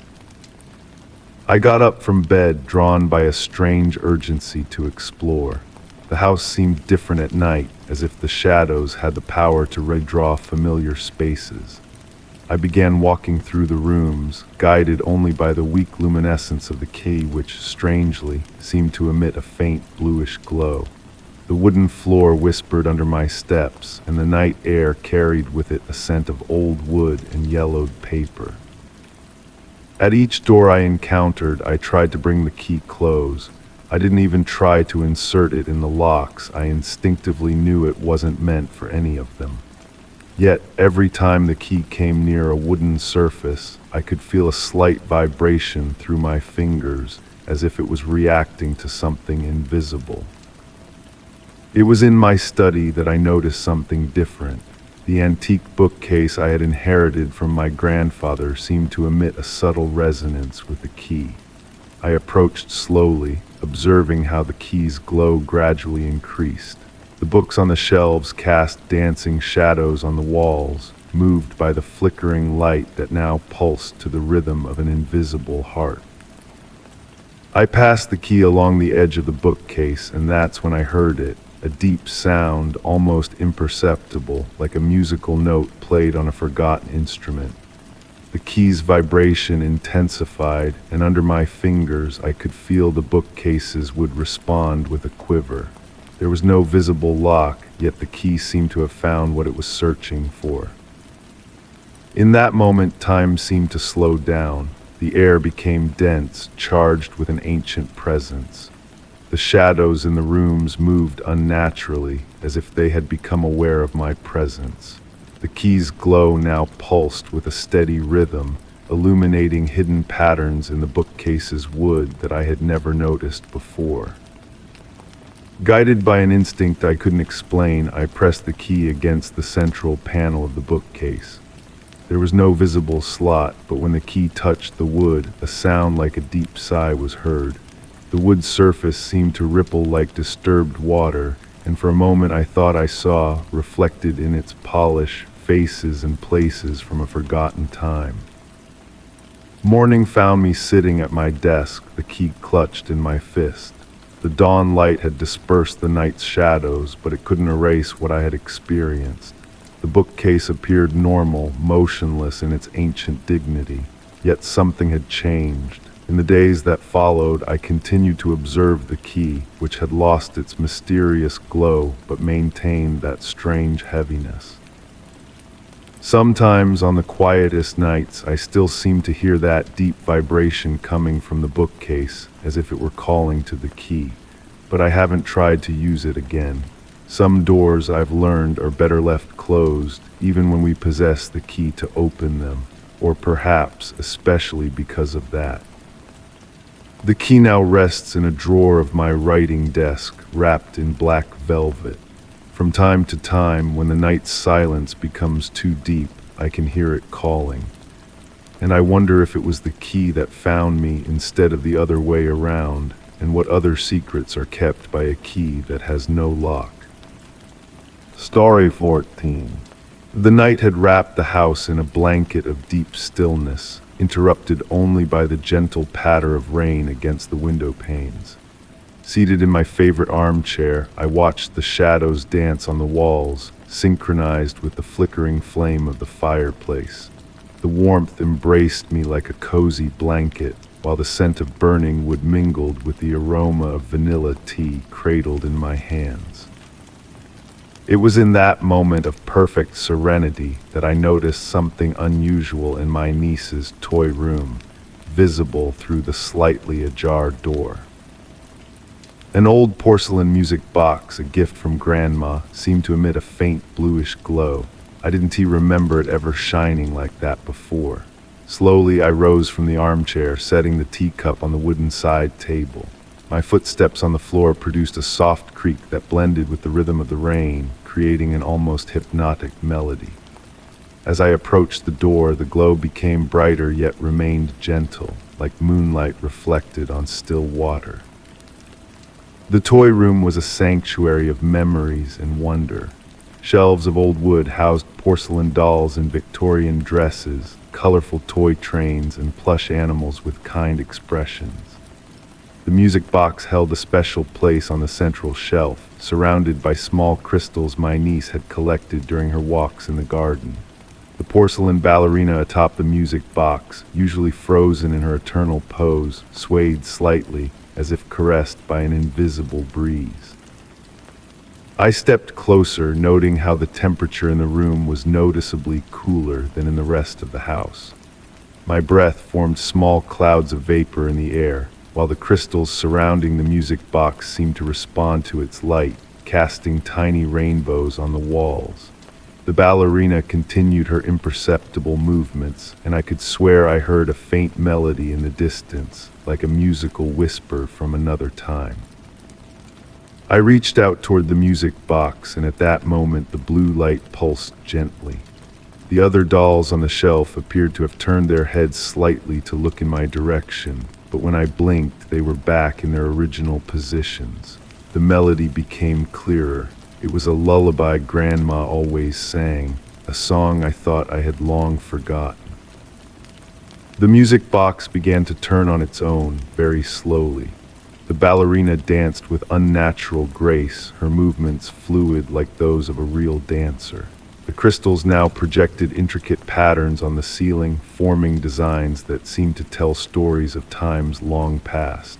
The air in the room grew dense with memories, as if time itself had condensed around that small magical object. I stood motionless, captivated by the spectacle. The music from the music box intertwined with the sound of the rain, creating a symphony that spoke of nostalgia and untold secrets. The shadows in the room seemed to dance to the rhythm of the music, and for a moment I felt I was not alone in witnessing this private performance. Gradually the melody began to fade, like a dream slipping away upon waking. The blue light of the music box dimmed to a barely visible glow, and the ballerina slowed her dance until she stopped completely. Silence returned to the room, but it was a different silence, one heavy with meaning and mystery. I returned to my armchair, picking up my now lukewarm tea.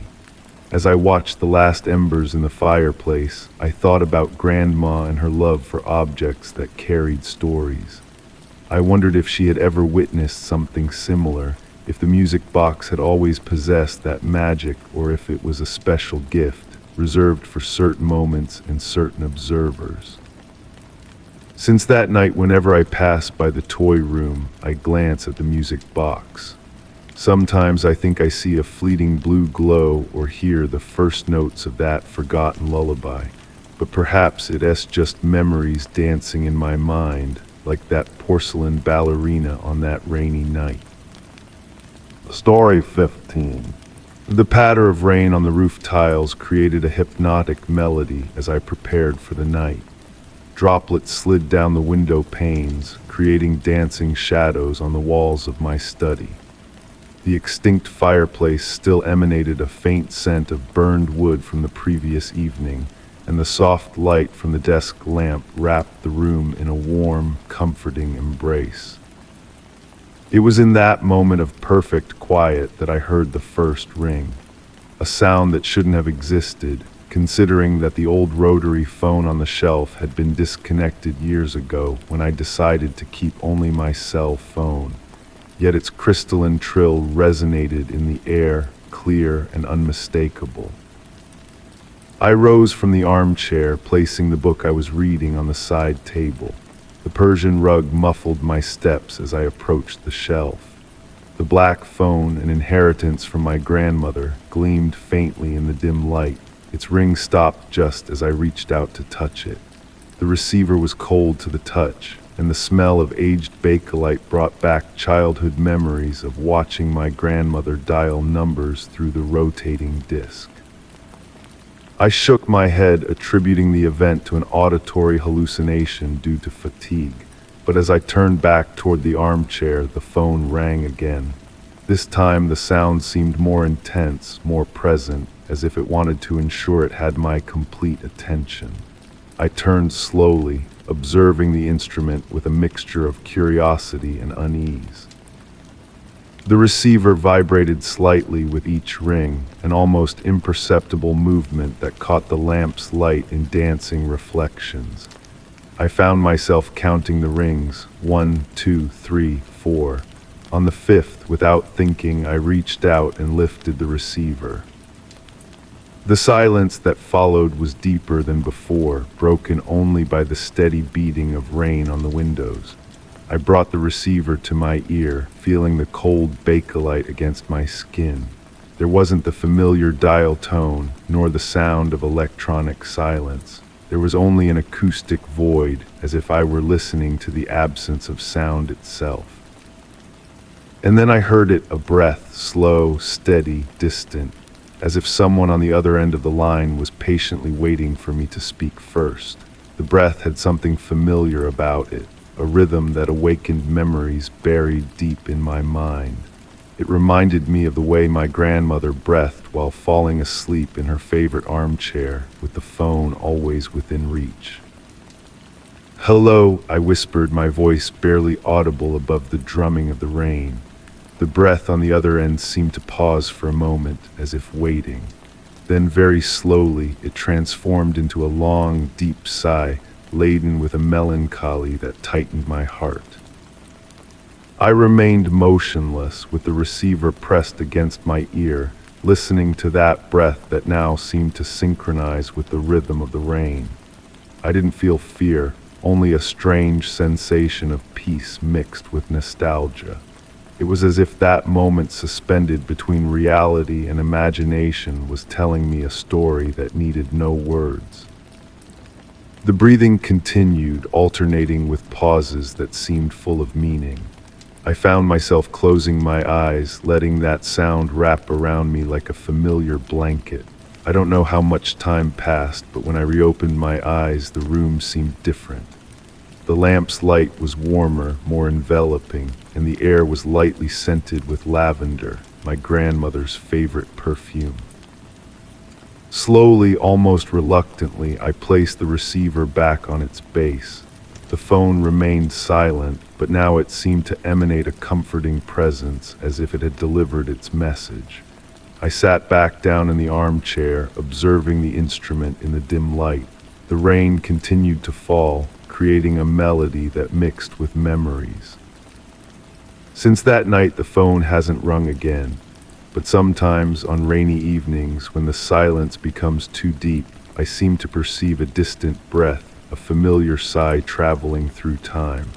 And in those moments, I smile, knowing that some connections cannot be broken simply by unplugging a wire from the wall.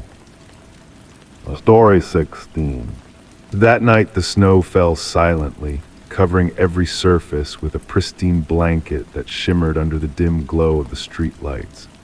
My job as a night watchman allowed me to witness this natural spectacle in complete solitude as I walked along the corridors of the old museum. The ancient wooden floors creaked under my steps, creating a familiar melody that mingled with the low hum of the heating system. I stopped in front of one of the large windows on the second floor, admiring how the snowflakes danced through the air before gently settling on the ground. It was then that I noticed something unusual in the museum's inner courtyard. A figure moved among the bare trees, but what caught my attention wasn't its unexpected presence, it was the fact that it left no traces on the fresh snow. My first instinct was to check the security cameras.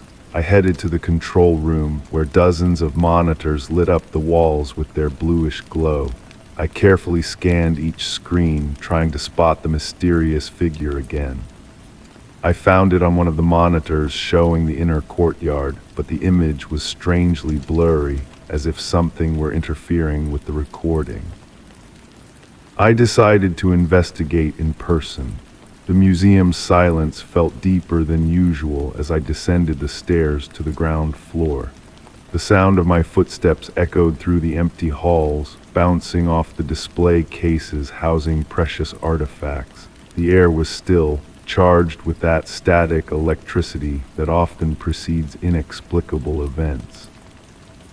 Through the glass doors leading to the courtyard, I could see the snow continuing its relentless fall. I paused for a moment to observe, and that's when I saw it again. It was a man, or at least it seemed to be dressed in dark clothes that blended with the shadows. He moved with an unnatural grace, as if gliding over the snowy surface. There was no sound of footsteps, no crunch of compressed snow. With trembling hands, I pulled the flashlight from my belt and aimed it at the figure. The beam of light seemed to pass through him, creating strange reflections on the surrounding snow. The man slowly turned toward me, and I noticed that his face was undefined, as though made of the same nebulous substance that formed the rest of his body. I approached the door leading to the courtyard, torn between professional curiosity and a primal instinct telling me to keep my distance. The cold glass under my fingers reminded me that what I was seeing was real, not a hallucination brought on by long hours of solitude. The figure began moving in my direction, still leaving no trace on the pristine snow. As it approached, the air around me grew colder, and I could see my breath forming small clouds in front of my face. The hallway's temperature seemed to plummet, and a thin frost began to form on the glass of the door. It was then that I noticed something even stranger. Behind the figure, objects appeared to lose their solidity, as if its presence was distorting reality itself. The leaves on the trees moved unnaturally, as though suspended in an invisible liquid. The man stopped a few steps from the door. Despite his lack of defined features, I could feel his gaze on me. A sense of recognition washed over me, as if I'd known him forever, though I was certain we'd never met. Slowly, he raised a hand toward the glass. The gesture wasn't threatening, it almost seemed like a greeting. The frost on the glass began forming intricate patterns, as if writing a message in a forgotten language. I tried to decipher the symbols, but before I could, the distant sound of bells distracted me for an instant. When I looked back, the man was gone. The snow in the courtyard was perfectly undisturbed, with no sign of human presence. The frost on the glass had melted, leaving only small droplets of water slowly trickling down. In the days that followed, I reviewed the security footage multiple times. There was no trace of the mysterious man, only snow falling in the empty courtyard. And yet on snowy nights, when silence wraps the museum like a blanket, I often find myself gazing through that same glass door, waiting to see that enigmatic figure that leaves no footprints. Sometimes, when the light is just right and the snow falls in the perfect way, I think I catch a glimpse of a shapeless form moving among the flakes. In those moments, I wonder if that encounter was a messenger of something greater, a reminder that there are mysteries beyond our understanding, truths that leave no visible traces, just like that man on the pristine snow. Story 17. The moonlight filtered through the thin curtains, casting dancing shadows on the old wooden floor. I sat in my favorite armchair, wrapped in the silence of the night, when my gaze fell on the old mahogany box resting on the mantelpiece. It had always been there since I inherited this house from my grandmother, yet I had never opened it. Its glossy surface faintly reflected the moonlight, and its carved decorations seemed to move imperceptibly in the darkness. I couldn't remember ever seeing it open, not even when my grandmother was alive. It was simply part of the decor, an object that existed on the periphery of my awareness, like a painting you look at every day without really seeing. But that night, something was different. Perhaps it was the way the light reflected on the inlays, or perhaps it was the particularly deep silence that enveloped the room. I rose slowly from the armchair, feeling the fabric of my wool sweater brush against the backrest in the room's almost reverent quiet. The wooden floor creaked slightly beneath my feet as I approached the mantelpiece. The air seemed denser the closer I got to the box, as though a thin, invisible mist had formed around it. My fingers brushed the smooth surface of the mahogany. It was surprisingly warm to the touch, almost as if it were alive. The carved patterns on the surface depicted intertwined leaves and branches, so finely worked they seemed on the verge of moving. For the first time, I noticed a detail I had never observed before. At the center of the lid, hidden among the carvings, was what appeared to be a tiny eye. As I examined the box more closely, a subtle ancient scent filled the air. It was an aroma that vaguely reminded me of sandalwood, but with a deeper, more mysterious note I couldn't identify. I found myself closing my eyes, letting that scent evoke memories I didn't know I possessed, blurred images of a woman smiling gently as she placed something inside the box, whispering words I couldn't make out. The sound of the wind against the windows brought me back to the present. I realized my hands were trembling slightly as I stroked the edges of the box. There was no visible lock, yet I knew it had never been opened, or had it. My childhood memories of this house suddenly seemed confused, as though someone had shuffled the pages of a book. I sat down on the couch, bringing the box with me. It was lighter than I expected, almost as if it were empty. Yet when I moved it gently, I sensed a faint motion inside, as if it contained something intangible, perhaps more like a shadow than a solid object. The warmth emanating from it seemed to intensify in my hands, and for a moment I had the impression that the tiny carved eye was watching me. A shiver ran down my spine, not of fear, but of a strange familiarity, like when you recognize someone in a dream. As I stared at it, my grandmother's words came back to me. She never spoke of the box, but once, shortly before she passed, she had said something curious. Some questions find answers only when we stop seeking them. At the time, I hadn't understood the meaning of those words, but now, sitting in the silence of the night with that mysterious box in my hands, I began to grasp their significance. The shadows in the room seemed to stretch and dance on the walls, forming shapes reminiscent of the box's decorations. The scent had grown stronger, more enveloping, almost hypnotic. I found myself thinking of all the generations who had lived in this house, who had looked at that box without ever opening it. Was it really important to know what it held? I gently placed the box back on the mantelpiece, exactly where it had always been. The tiny carved eye now seemed to smile, as if approving my decision. I returned to my armchair, wrapped in a strange sense of peace. Some mysteries, once understood, do not ask to be solved, but simply to be guarded. The moon continued to illuminate the room through the curtains, and the night's silence now felt deeper, more meaningful. I closed my eyes, letting the lingering scent of the box lull me towards sleep. In that quiet moment between wakefulness and rest, I thought I heard a faint sound from the mantelpiece, like a sigh of relief, or perhaps it was just the wind playing with the curtains. The box remained there, a silent keeper of its secrets, part of a mystery that perhaps did not need to be unraveled. And somehow, that realization brought with it a serenity I had never known before. Story 18. The soft glow of my desk lamp cast gentle shadows across the weathered surface of my grandfather's antique writing desk. Rain tapped rhythmically against the window panes, creating a soothing melody that filled the quiet evening hours. I had been sorting through old correspondence, letting my fingers trace the delicate paper of aged letters, when something peculiar caught my attention. Among the yellowed envelopes and faded postcards lay a pristine white envelope, its paper crisp and unmarked by time. The weight of the paper felt oddly familiar, yet somehow different, like touching something you've known all your life but finding it slightly changed. The envelope bore no stamp, only my name written in elegant cursive with deep blue ink that seemed to shimmer in the lamplight.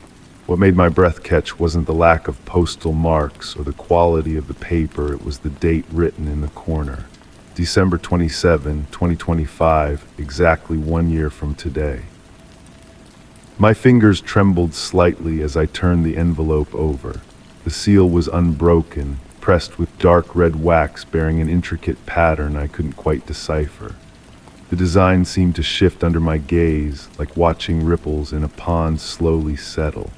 The scent of old books and leather from my grandfather's desk mingled with something else, a faint trace of lavender and something metallic, like the air before a storm. I placed the letter on the desk, watching as shadows from the rain-streaked window danced across its surface. The grandfather clock in the hallway chimed 9 times, each resonant toll seeming to hang in the air longer than usual. Between the chimes, I could have sworn I heard the whisper of paper sliding against paper, though the envelope remained motionless before me. The wax seal seemed to warm under my touch as I carefully broke it. Inside, I found a single sheet of paper, folded with precise creases. The same blue ink graced this page, but my handwriting appeared more rushed, more urgent than the elegant script on the envelope. The paper held that same curious scent of lavender and ozone, stronger now, making my fingertips tingle as they touched the page. The letter began simply, "By the time you read this, you'll have already made the choice." The words seemed to pulse gently on the page, as if breathing with a life of their own. Each line that followed spoke of decisions not yet made, paths not yet taken, and consequences not yet faced. The letter described moments that hadn't happened, conversations that hadn't occurred, and choices that still lay before me. As my eyes moved down the page, the lamp's light seemed to dim and brighten in rhythm with my reading, though I knew it must have been a trick of my tired mind. The rain's pattern against the windows changed, forming a subtle harmony with the words I read. Each paragraph revealed more of a future that felt both inevitable and impossible, written in a voice that was undeniably mine, yet somehow altered by experiences I hadn't lived. The final paragraph ended mid-sentence, as if the writer, my future self, had been interrupted or perhaps had deliberately left something unsaid. Below the unfinished line, a postscript appeared in different ink, darker and slightly smudged. Remember, the choice comes at midnight. The door will only open once. I looked up from the letter to check the time.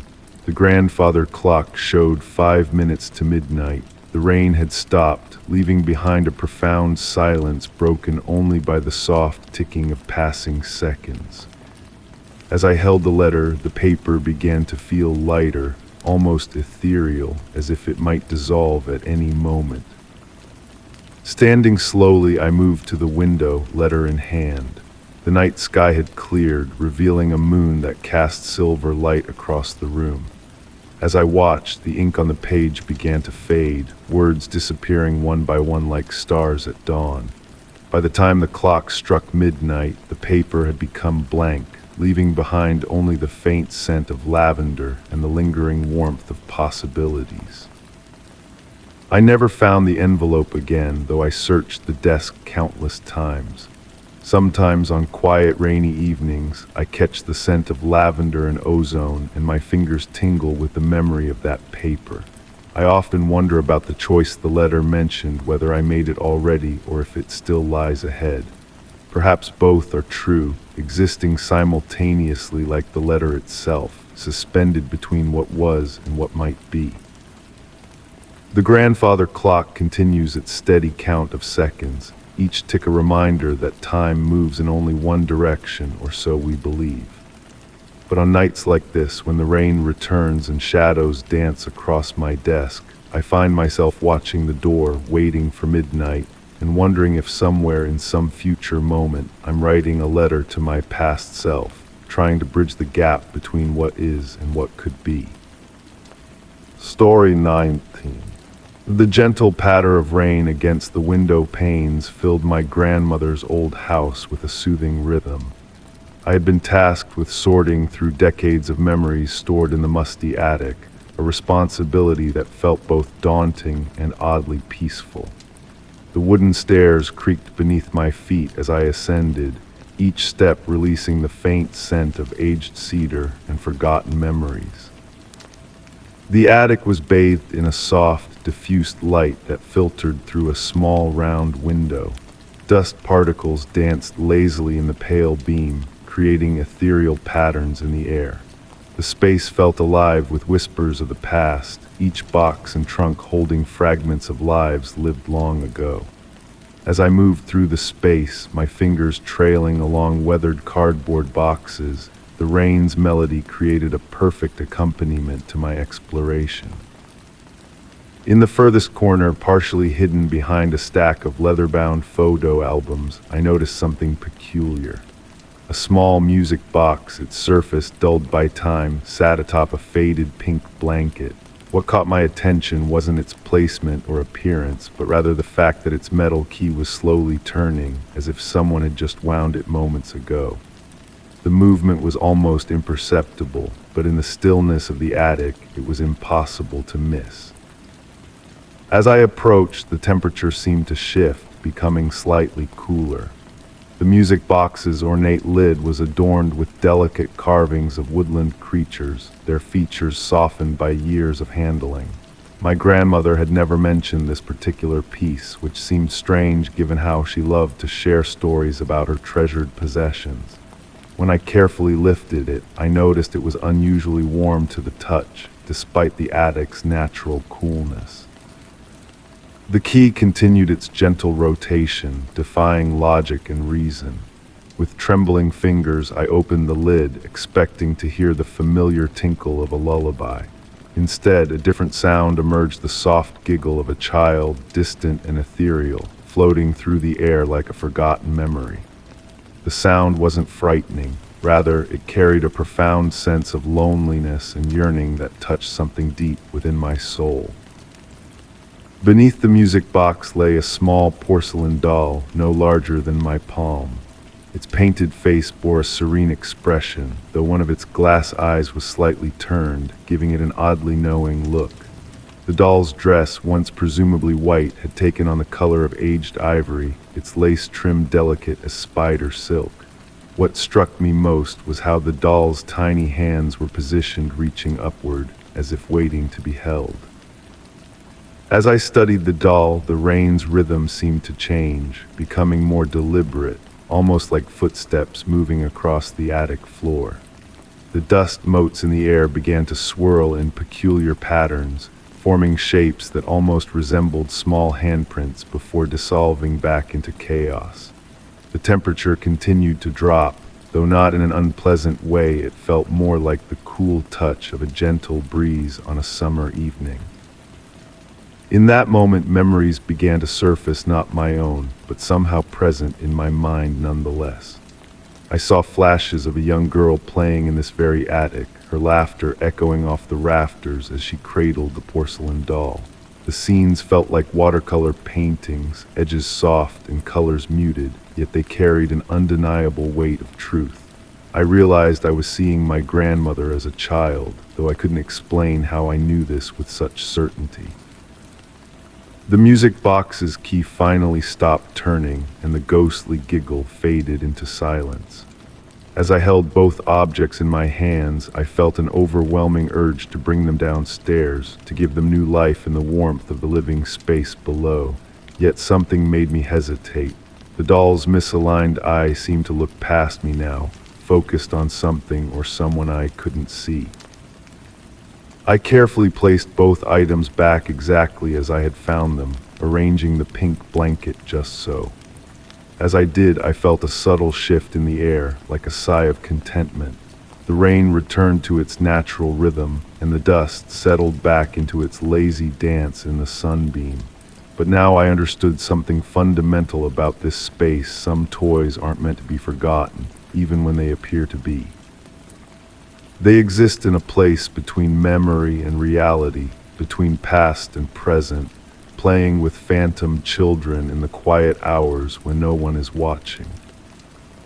That evening, as I prepared to leave, I could have sworn I heard the distant melody of a music box floating down from the attic, accompanied by the sound of small feet dancing across creaking floorboards. I didn't investigate. Some mysteries are meant to remain unsolved, living in that gentle space between wakefulness and dreams, where the impossible becomes possible and memories dance eternal in the dust-filled light of aging attics. Perhaps that's why my grandmother never mentioned the music box. Some treasures are meant to be discovered rather than given, their magic revealed only to those who find them at just the right moment, when the rain falls softly and the world grows quiet enough to hear the whispers of the past. Story 20. The autumn fog wrapped around the streets like a gray silk cloak, turning every streetlight into a blurred halo in the night. I was driving home after a particularly long work shift when I first noticed it, a pair of headlights in the mist, maintaining a constant distance behind me. I wouldn't have paid attention if it weren't for that subtle feeling, like a whisper in my mind, suggesting something odd about how that car kept the same distance, turn after turn. The quiet rumble of the engine behind me was like a patient breath, perfectly matching the rhythm of my journey. When I slowed down, it slowed down. When I slightly accelerated, it did the same. Through the rearview mirror, I could only make out a dark silhouette, a sedan perhaps, whose headlights seemed like two watchful eyes that never lost sight of me.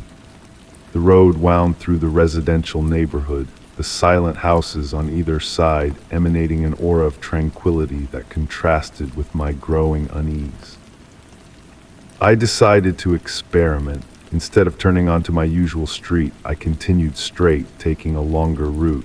The car followed me, maintaining that hypnotic distance that now seemed almost familiar. The sound of rain beginning to fall on the windshield created a relaxing melody, almost in contrast with the situation. The drops formed rivulets running down the windows, further distorting the view of that constant presence behind me. I turned onto a side street, then another and another. The dance continued as if we were connected by an invisible thread. The headlights followed me patiently, never getting too close, never falling behind. The neighborhood slept unaware while we continued our strange nocturnal waltz. I stopped at a red light, and for the first time I had the impression of seeing something more through the wet windshield of the car behind me. A figure sitting in the driver's seat, motionless as a statue. When I finally decided to head home, the car was still there, faithful as a shadow. I parked in the driveway and turned off the engine. In the sudden silence, I could only hear the patter of rain on the car roof and my heart beat. Through the rearview mirror, I saw the car stop gently several yards back. It stayed there, headlights on, as if waiting. Several minutes passed that felt like hours. Then slowly the headlights turned off. In the darkness of the street, I could still make out the dark silhouette of the vehicle. I gathered my courage and got out of the car, protecting myself from the rain with my jacket. But when I turned to look more closely, the street was empty. There was no trace of the car that had followed me all that time. Since that night, whenever I drive after sunset, I can't help checking the rearview mirror more often than usual. And sometimes, when the fog is particularly thick, I seem to see those familiar headlights in the distance, patient, waiting. I wonder if that car is still out there, following someone else, or if it's waiting for the right moment to come back and dance with me through the city's night streets. Story 21. The soft glow of moonlight filtered through my bedroom window, casting gentle shadows across the wooden floorboards. I had always been a light sleeper, prone to waking in those quiet hours when the world seemed to hold its breath. That particular night, the autumn wind whispered through the trees outside, creating a peaceful rhythm against the glass panes. I first noticed it during one of my midnight wanderings through the old house, a peculiar shift in the wallpaper pattern along the hallway. At first, I dismissed it as a trick of the light, the way shadows can play with our perception in the dark hours. But as I traced my fingers along the wall, the texture changed beneath them, becoming smoother, more polished, like aged wood rather than the textured wallpaper I knew so well. The discovery became a nightly ritual. Each evening, as the sun dipped below the horizon and the world grew quiet, I would wait in anticipation. The transformation always began with a subtle change in the air, a slight drop in temperature, accompanied by the faintest scent of cedar wood and something older, something that reminded me of dusty leather-bound books and forgotten rooms. The door would materialize gradually, like a photograph slowly developing before my eyes. First, the outline would appear, barely visible against the wallpaper. Then, detail by detail, it would emerge, an ornate wooden door with intricate carvings that seemed to shift and change whenever I tried to focus on them. The brass doorknob gleamed with a warm, inviting light that seemed to come from within rather than reflect from without. Night after night, I would sit in the hallway, watching the door take shape. Sometimes I would bring a cup of chamomile tea, its warm aroma mixing with the mysterious scents that accompanied the door's appearance. I never touched the doorknob, though my fingers often hovered near it, feeling the gentle warmth it emanated. Something told me that opening it would change everything, and I wasn't quite ready for that change. I began to notice other subtle alterations in the house during these nighttime vigils. The shadows seemed deeper, more purposeful in their movements. The usual creaks and settling sounds of the old house took on a rhythmic quality, almost like a distant lullaby. The air would grow thick with possibility, heavy with the weight of untold stories waiting to be discovered. On particularly quiet nights, I could swear I heard sounds coming from behind the door, not frightening sounds, but intriguing ones. The soft turning of pages in an unseen book, the gentle ticking of a grandfather clock that didn't exist in our world, and sometimes, very faintly, what sounded like someone humming an unfamiliar melody. My research into the house's history revealed nothing about the door, but it did uncover stories of previous residents who spoke of strange dreams and peaceful nights. One former owner, an elderly woman who had lived in the house for over 50 years, wrote in her journal about a passage to peaceful slumber that appeared only in the darkest hours. Her writings were dismissed as the ramblings of a lonely widow, but I understood them perfectly now. As weeks passed, the door became my companion in the night.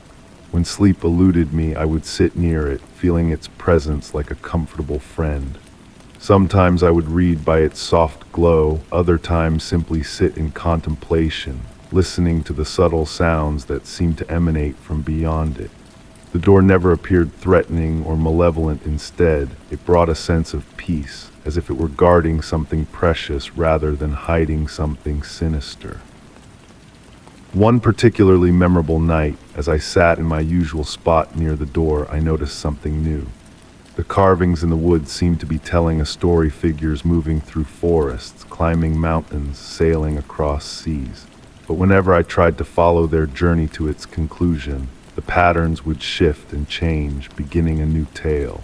It was as if the door itself was a storyteller, sharing endless narratives with those patient enough to watch and wait.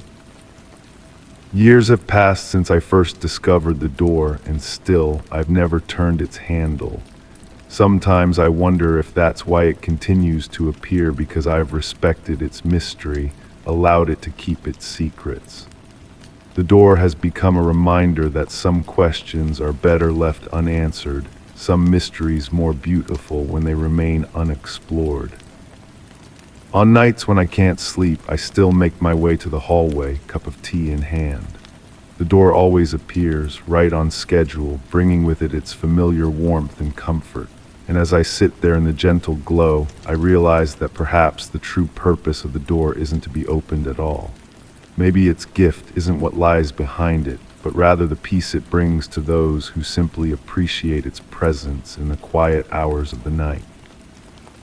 In the morning, when sunlight streams through the windows and the door has faded back into ordinary wallpaper, I sometimes question if it was ever really there. But then night falls again, and with it comes that familiar change in the air, that subtle shift in reality, and I know that some things in this world exist only for those willing to sit quietly in the dark and wait for magic to appear. Story 22. The silence of the night was broken only by the rhythmic clatter of the train wheels on the tracks. I was in the last car, wrapped in the dim light barely illuminated by the soft fixtures hanging from the ceiling. The air was warm, and the constant motion of the train created an almost hypnotic sensation. Through the window, I could see the fog lazily dancing in the night, forming fleeting shapes that dissolved into the darkness. I was the only passenger in that car, or at least so I thought. My reflection in the window glass merged with the outside darkness, creating the illusion of an undefined presence watching me from the other side. The sound of the rails had something comforting about it, like a mechanical lullaby lulling me to sleep. That was when I noticed something strange in my reflection on the glass. There was a shadow behind me, a figure sitting a few rows back. I didn't remember seeing anyone board, yet now there was clearly someone there. The train continued its journey through the night, and the constant noise of the wheels seemed to whisper ancient, forgotten stories. I turned slowly, trying not to draw attention. The car was bathed in an amber light that cast long shadows over the empty seats. The figure I had glimpsed in the reflection sat motionless, wrapped in what looked like a dark coat. I couldn't make out its face, hidden in the shadow of a wide-brimmed hat. Time seemed to slow as I observed that silent presence. The air in the car grew denser, as if filled with memories that weren't mine. The passenger didn't move, didn't speak, simply sat there, as though they were an integral part of the train itself. I decided to get up, pretending to head toward the restroom at the back of the car. As I approached the mysterious figure, I noticed that their coat seemed to be made of a material that didn't reflect light, as though it absorbed every glimmer. The air around that presence was strangely colder, and a faint scent of lavender and old books lingered in the air. As I walked past the seat occupied by the mysterious passenger, I felt as if time had stopped for a moment. The noise of the rails suddenly became distant, as if coming from another world. It was then that I noticed a disturbing detail. Beneath the dark coat, there was no movement, no visible sign of breathing. I reached the end of the car and paused, unsure whether to continue to the next car or return to my seat. The corridor seemed endlessly long, and the dim lights created hypnotic patterns on the floor.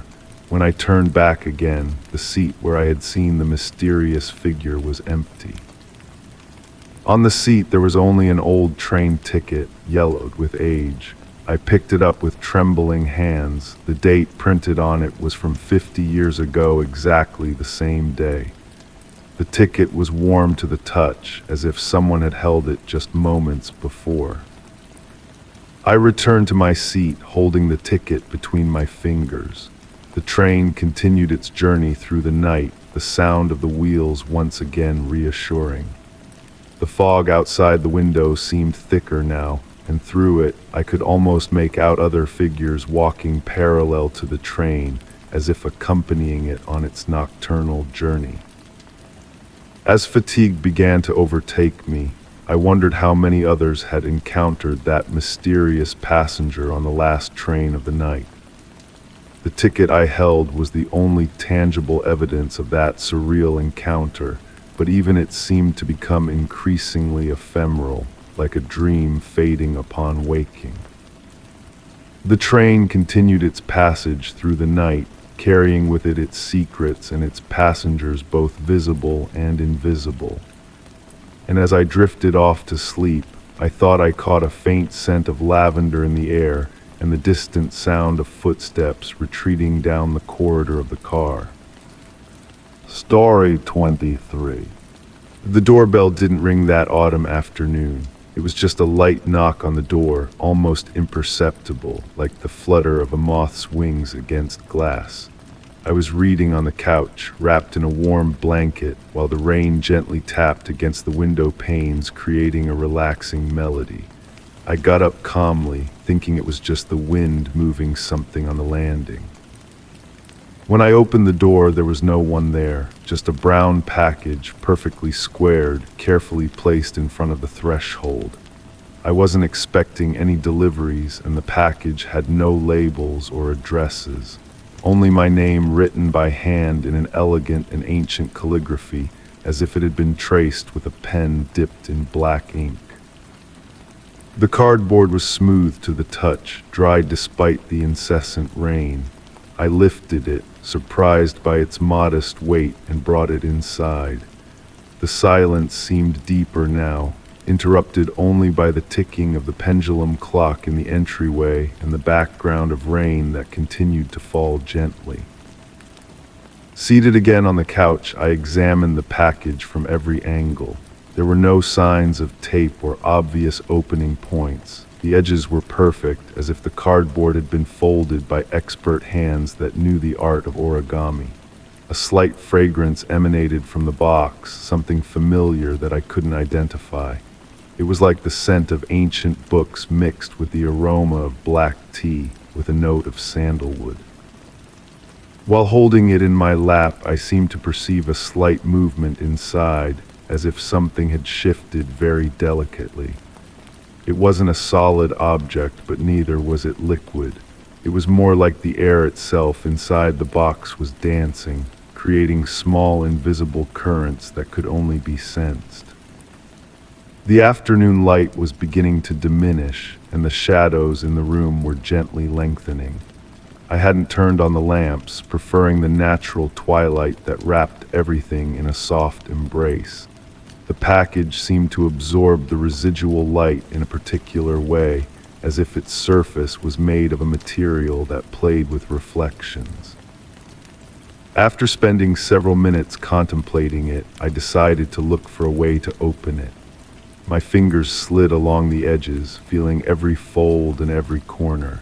That's when I noticed something strange. The cardboard seemed warmer in some spots, as if it retained an internal heat that varied following an incomprehensible pattern. As I tried to figure out how to open it, a memory surfaced in my mind. It was blurry and distant, like a forgotten dream upon waking. I remembered seeing a similar package long ago, perhaps in childhood in my grandparents' house. Even then there were no labels, just a name written in the same elegant handwriting.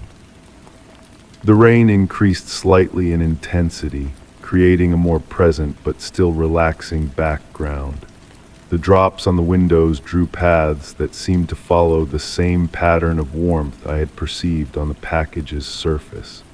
I wondered if there was a connection, or if my mind was trying to find meaning in simple coincidences.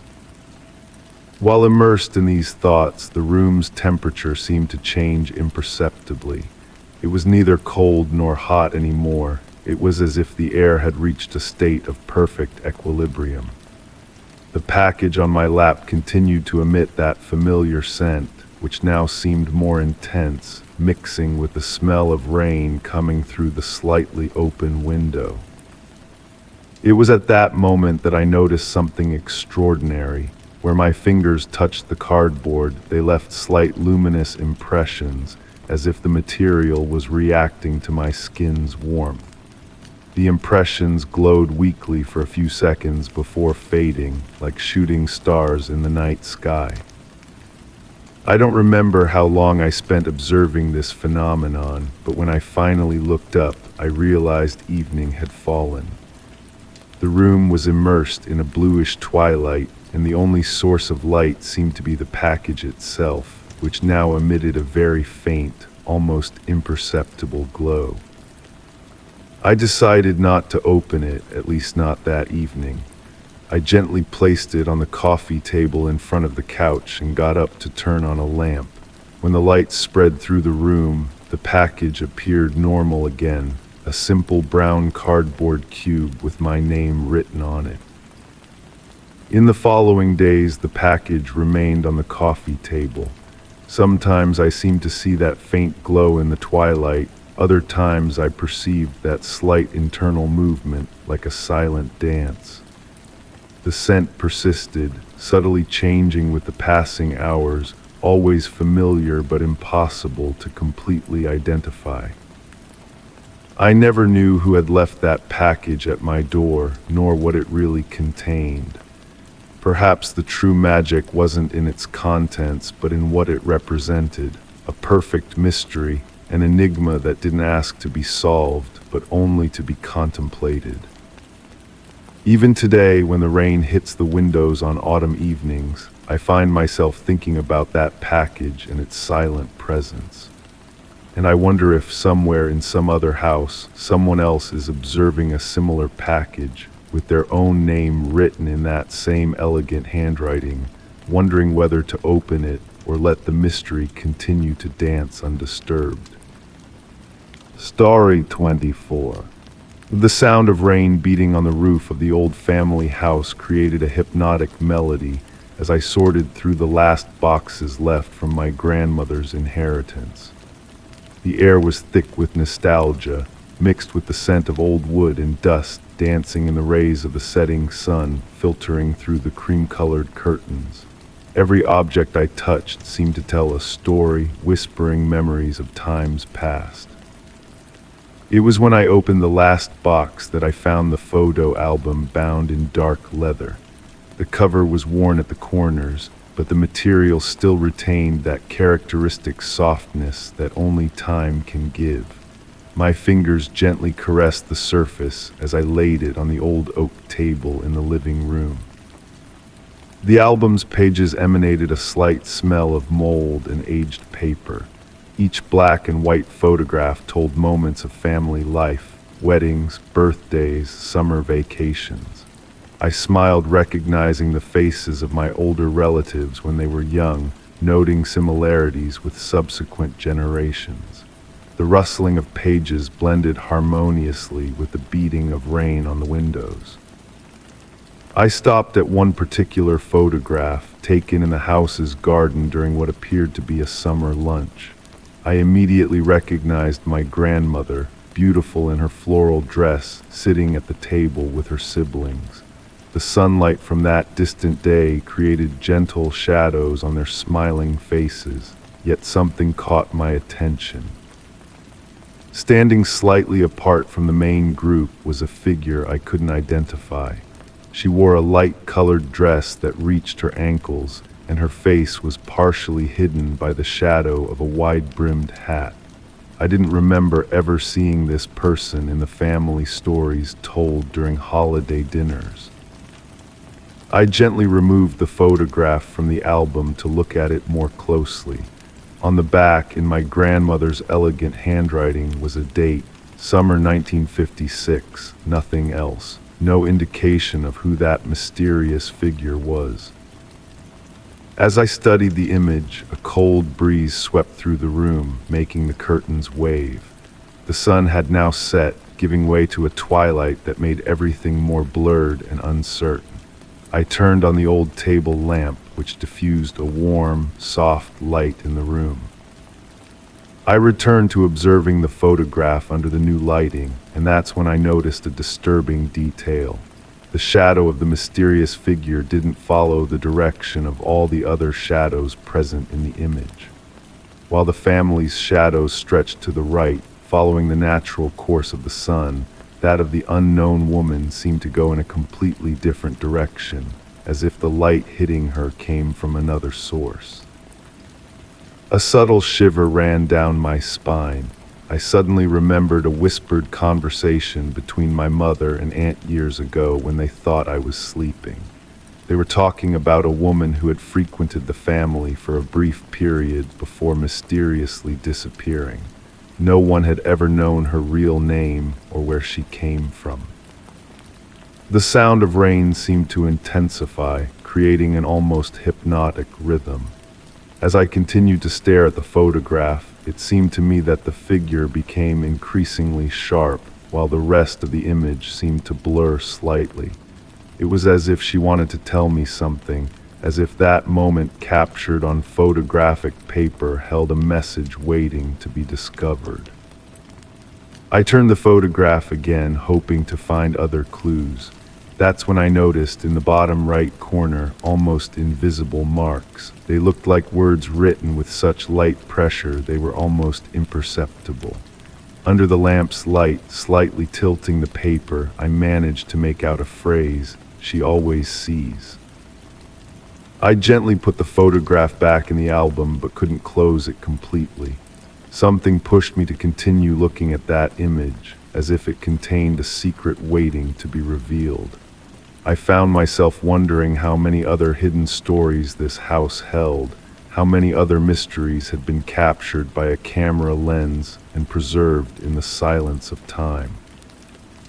The rain continued to fall gently as night wrapped the house in its quiet embrace.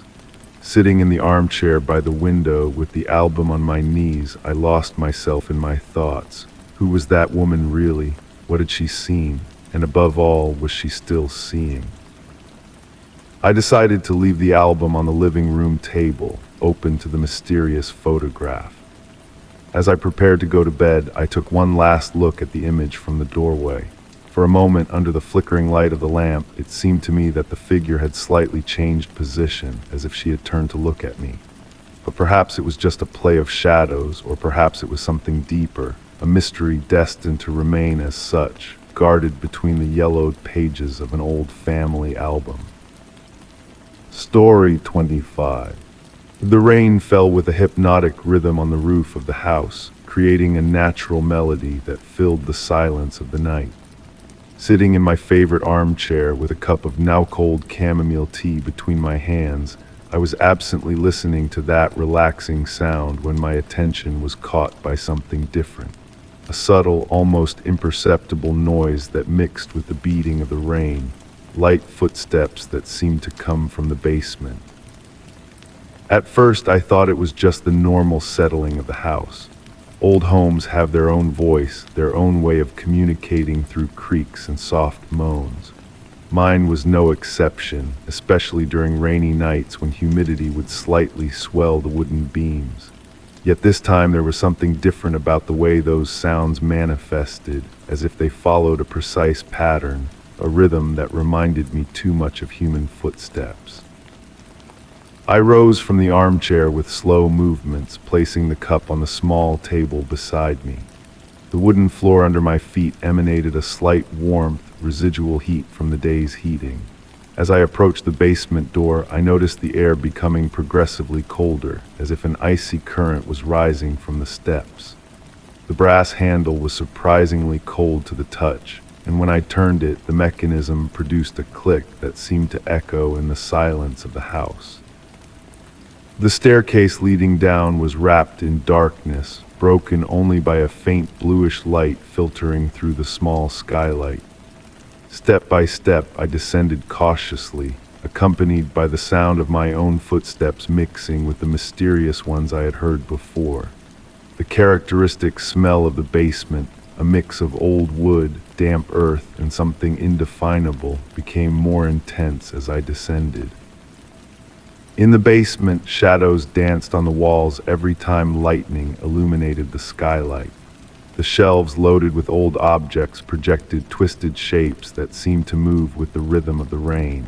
It was then that I noticed something strange. On the dusty surface of the floor there were footprints. They weren't normal footprints. They were more like light traces of moisture, as if someone with wet feet had walked in circles in the center of the room. I slowly approached the footprints, trying to understand where they might have come from. The skylight was intact, and there were no signs of water infiltration. While examining those mysterious tracks, a movement caught in the corner of my eye drew my attention. In the darkest corner of the basement, where light never reached, something seemed to be moving very slowly. My heart accelerated slightly, but not from fear. It was more a sensation of curiosity mixed with a strange sense of familiarity.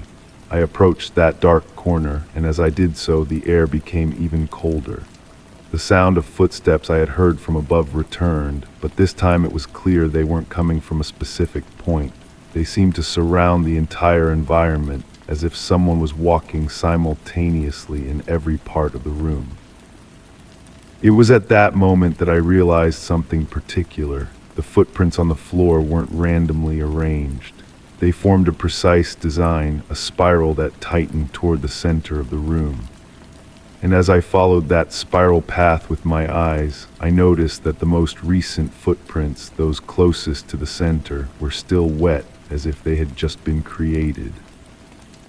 I remained motionless for what seemed like an infinite time, observing those traces while they slowly vanished, evaporating in the cold basement air. The sound of footsteps became increasingly faint until it completely dissolved into the noise of the rain that continued to fall outside. When I finally climbed back up the stairs, I carried with me a strange sensation of peace, as if I had witnessed something ancient and mysterious, a ritual that had been repeating itself since time immemorial in the depths of the house. That night, as I prepared for bed, I realized that the sound of rain on the roof had taken on a different quality. It was no longer just the random beating of drops, but seemed to follow the same rhythm as the footsteps I had heard in the basement. I fell asleep with that melody in my ears, wondering if the footsteps would return the next night, and if this time I would find the courage to wait long enough to see who or what was creating those footprints in the dust. Story 26. The wind blew softly that night, carrying the smell of damp earth and night-blooming flowers. Sitting in my favorite armchair, I listened to the breathing of the old house around me. The wooden frames made slight creaks, as if the structure itself wanted to tell me ancient stories. It was in that moment of quiet when I first heard it, a rhythmic, measured beating coming from the upstairs hallway. A sound like a door knocker moved by the wind, but strangely regular, almost hypnotic. The soft light from the reading lamp cast dancing shadows on the wallpapered walls, creating figures that seemed to move with a life of their own. I set down the book I was reading and stayed still, focusing on that persistent sound. It wasn't annoying, rather it had something almost melodic in its regularity. I rose slowly, my slippers sinking into the soft Persian rug, and headed toward the stairs. Climbing the ancient wooden steps, each step produced a slight moan, as if the house itself was responding to my curiosity. The beating continued, unchanging in its cadence, guiding me through the dimly lit hallway where moonlight filtered through the tall windows. The air was cooler upstairs and carried a subtle scent of old wood and beeswax. Following the sound, I arrived at the old library door. It was closed as always, yet the brass knocker continued its rhythmic movement against the solid wood. There was no wind, the hallway windows were all sealed. I watched, fascinated, as the heavy knocker moved by itself, as if an invisible hand was using it to knock with infinite patience. I approached slowly, almost hypnotized by that regular movement. The sound was clearer now, and I could distinguish a slight variation in the rhythm, as if following a musical pattern I couldn't fully understand. I reached for the brass handle, feeling the cold metal under my fingers, smoothed by generations of touches. The door wasn't locked, yet it resisted my attempt to open it. It wasn't blocked, but it seemed as if something on the other side was gently holding it back. The knocker continued its movement, ignoring my presence, as if performing an ancient ritual dance. I sat on the floor, leaning my back against the wall next to the door, and let myself be lulled by that persistent sound. I don't know how long I stayed in that position, listening to the beating that seemed to tell a wordless story. My eyes slowly closed as my mind wandered through misty thoughts of ancient libraries and forgotten books. The sound became part of my breathing, of my heartbeat, merging with the natural rhythm of the night. When I opened my eyes, dawn was painting the hallway in pale light. The knocker was motionless, silent as if it had never moved. I rose slowly, my legs numb from hours spent on the floor. This time when I touched the handle, the door opened without resistance. The library was exactly as I had left it the day before, every book in its place, dust motionless in the morning air. But on the antique desk, illuminated by the first ray of sunlight, there was an open book I didn't remember leaving there. Its pages were white, immaculate, as if waiting for someone to write a story. The brass knocker hasn't knocked since that night, but sometimes, on the quietest evenings, I seem to hear a distant echo of that rhythm, as if the house was trying to remember a forgotten melody. Story 27. The autumn garden was wrapped in a thin blanket of fog that morning as I gathered the leaves that had fallen during the night. The cool air caressed my face, carrying with it the scent of damp earth and chrysanthemums I had planted a few weeks earlier. The silence was almost complete, broken only by the gentle rustling of dry leaves under my feet and the occasional song of an early bird. It was while I was raking near the old stone bench that I noticed something faintly shimmering among the leaves. A silvery reflection caught my attention, like a dewdrop that had captured a ray of sunlight. I slowly bent down, gently brushing away the wet leaves, and found an antique necklace. It was a finely crafted piece of jewelry, with an oval pendant decorated with intricate floral patterns and a small blue stone in the center that seemed to capture light in a hypnotic way. I took the necklace in my hands, feeling its light weight and cold surface against my skin. It didn't belong to anyone I knew, I was certain of that. I had lived alone in that house for more than 20 years, and I couldn't remember ever seeing any of the neighbors wearing such a piece of jewelry. The blue stone continued to shine with a particular luminosity, almost as if it possessed its own light. That evening, after carefully cleaning the necklace, I placed it on the nightstand beside my bed. I fell asleep watching how the moonlight filtering through the window reflected off the metallic surface, creating dancing shadows on the wall. During the night, I woke up several times with the sensation of hearing a distant melody, like a music box playing somewhere in the house. It was a sweet and melancholic tune, almost imperceptible, that seemed to dissolve as soon as I tried to focus on it. In the morning, I noticed that the necklace had changed position on the nightstand, as if someone had moved it during the night. The blue stone seemed more opaque in daylight, but when I picked it up, I felt a slight warmth emanating from the metal, different from the cold it had transmitted the day before. I decided to do some research on its origin. In the following days, I began to notice small changes in the house. The objects on the kitchen table appeared moved in the morning, as if someone had examined them during the night. The family photographs on the hallway wall seemed tilted differently each day, and the nighttime melody continued, becoming clearer, more recognizable, but still impossible to locate precisely. One evening, while I was sitting in my armchair reading, with the necklace resting on the side table next to me, I distinctly heard the sound of light footsteps coming from upstairs. They were delicate steps, like those of a child walking on tiptoe. I slowly got up, climbed the stairs, trying not to make noise, but found no one. However, in the guest room that I used as a storage room, I found an old wooden box that I didn't remember ever seeing before. The box was finely inlaid with the same floral patterns as the necklace. Inside, lying on a cushion of faded velvet, was a photograph yellowed by time. It showed a young woman wearing a necklace identical to the one I had found. On the back of the photograph was a date written in faded ink and a phrase, "To remember the happy days in the garden." From that night on, the music box melody became more frequent, but no longer unsettling. It was as if the house itself was singing a lullaby, a sweet melody that filled the rooms in the quietest hours of the night. Sometimes, when I sat in the garden on autumn evenings, I seemed to glimpse a blurred figure moving among the trees, like a memory trying to materialize. I never discovered who the woman in the photograph was, nor how the necklace had ended up in my garden.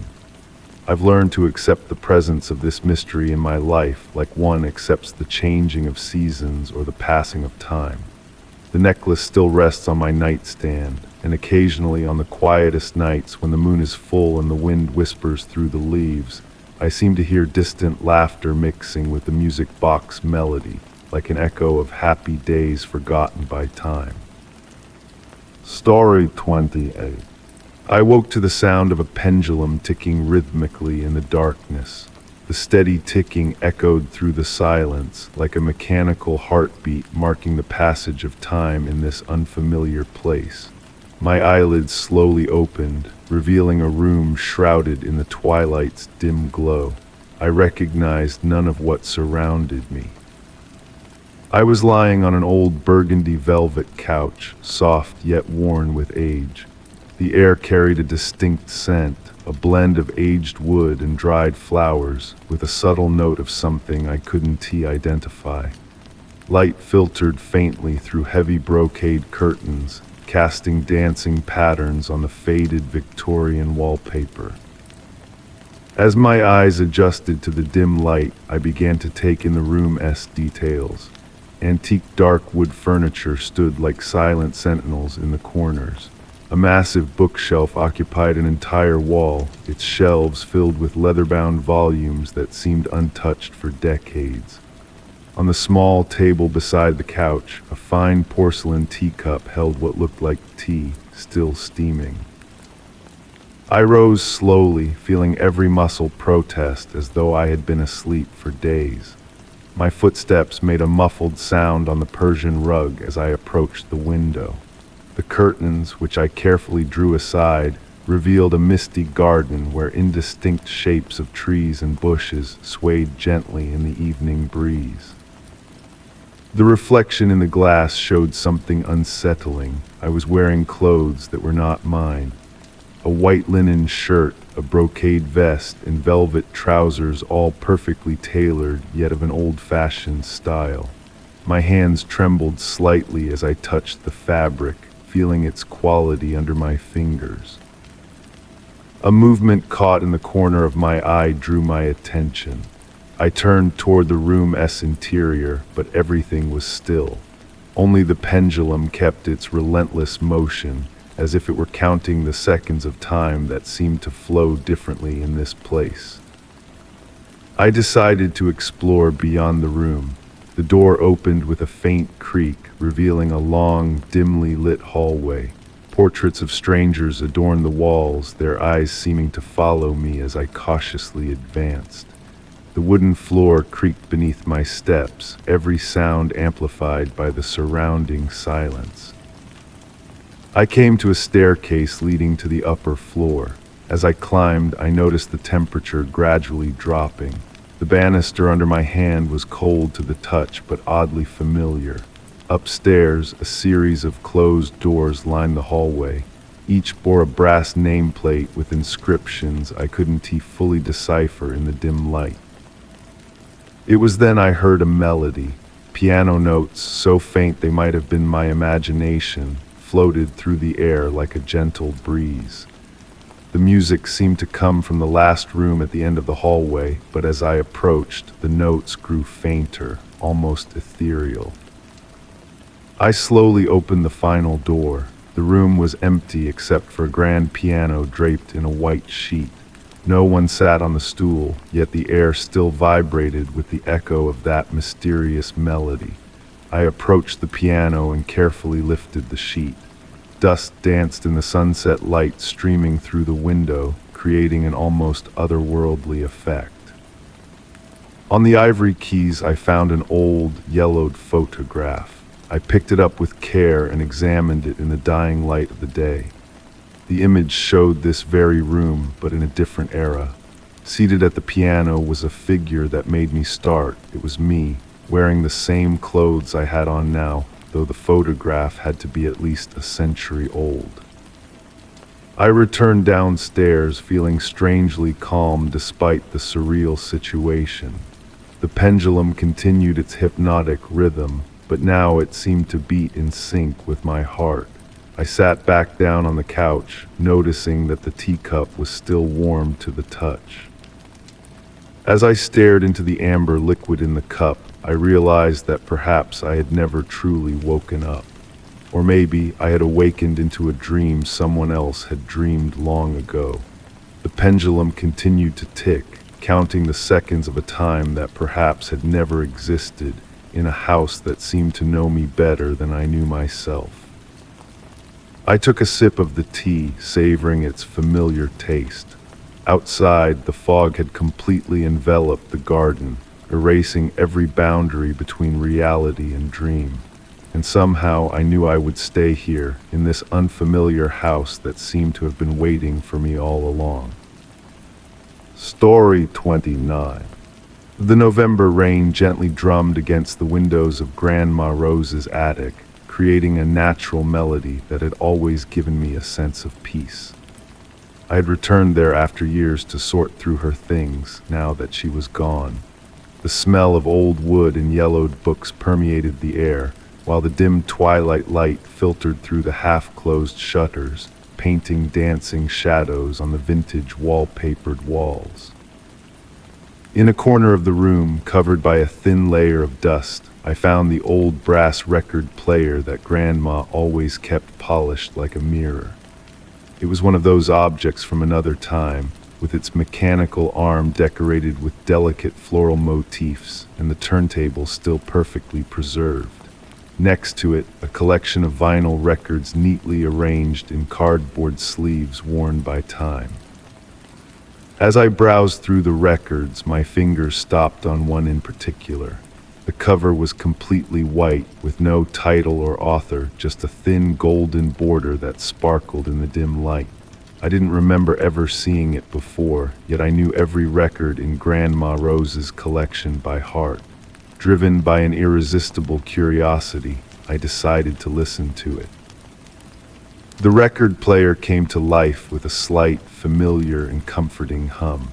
I gently placed the record on the turntable and lowered the arm. For a moment, there was only the characteristic vinyl crackle, then the music began. It was a melody I had never heard before, a waltz played on the piano, but there was something strange about the way the notes followed one another. The music seemed to change subtly with each turn of the record, as if the notes were reorganizing themselves into new combinations. I closed my eyes, letting myself be carried away by that strange composition. I seemed to perceive the scent of jasmine, Grandma Rose's favorite flower, even though it was impossible given that it was midwinter. When I reopened my eyes, I noticed that the shadows in the room moved differently, no longer following the natural course of the twilight light, but dancing to the rhythm of that mysterious melody. On the wall in front of me, I distinctly saw the shadow of a figure dancing, even though I was alone in the room. The waltz continued to play, but now I could distinguish, hidden among the piano notes, the soft sound of a laugh I knew well. It was Grandma Rose's laugh, crystal clear as I had always remembered it. A shiver ran down my spine, not of fear, but of a strange nostalgia mixed with wonder. I got up from the armchair and approached the window. The reflection in the glass showed the room behind me, but for a moment I thought I saw Grandma Rose, young and beautiful in her favorite dance dress, twirling in the center of the attic. When I turned around, naturally, there was no one there. The record continued to play until the end, and when the last note faded into silence, the room seemed different. Warmer, more alive, as if that brief musical moment had awakened dormant memories in the very walls of the house. That evening, as I put the mysterious record back in its white sleeve, I noticed something I had missed before. On the inner edge, written in Grandma Rose's elegant handwriting, was a date, her wedding day. Below, in almost invisible letters, a phrase, "Music is the key to our most precious memories." Since then, every time I return to the attic, I look for that particular record. Sometimes I find it right away, other times it seems to hide among the other vinyls. And every time I listen to it, the melody is slightly different, as if it contained endless variations of the same memory. I've never understood whether it was a special gift for Grandma Rose or something more mysterious. But one thing is certain. On those rainy evenings, when the record player plays that strange melody, the attic fills with a subtle magic, and for a few moments the boundary between present and past, between reality and memory, becomes as thin as the paper of an old photograph. And perhaps in those moments, Grandma Rose still dances, eternally young, eternally happy, in an endless waltz. Story 30. The rain fell lightly that evening, creating a glossy veil on the pavement that reflected the light from the street lamps. I was walking home after a long day at work, savoring the damp scent in the air and the rhythmic sound of the drops on the rooftops. It was then that I saw it, a small book with a dark cover, abandoned on the sidewalk. The rain didn't seem to have damaged it, as if it had been left there just moments before. I bent down to pick it up, noticing its soft texture and the quality of the leather covering it. There were no markings on the cover, no name or indication, only a black satin ribbon acting as a bookmark inserted halfway through the yellowed pages. The weight of the diary in my hand seemed inappropriate for its size, as if it contained more than just paper. I gently opened the first page, shielding it from the rain under the cover of a nearby balcony. The handwriting was elegant and precise, written in black ink that still seemed fresh on the paper. The date at the top read the current day, but the year was 1887. The first lines immediately captured my attention. I have discovered something that should not exist. Shadows are no longer just shadows, and time no longer flows as it should. I must document everything before it is too late. A shiver ran down my spine, not from fear, but from deep curiosity. I turned the page and the words continued to flow, describing increasingly intriguing events. The author spoke of repeating moments, objects changing positions during the night, mirrors reflecting images with a slight delay.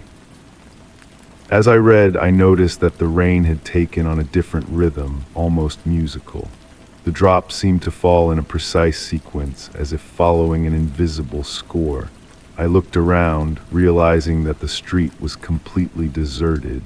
The streetlights cast perfect circles on the wet pavement, overlapping into geometric patterns I had never noticed before.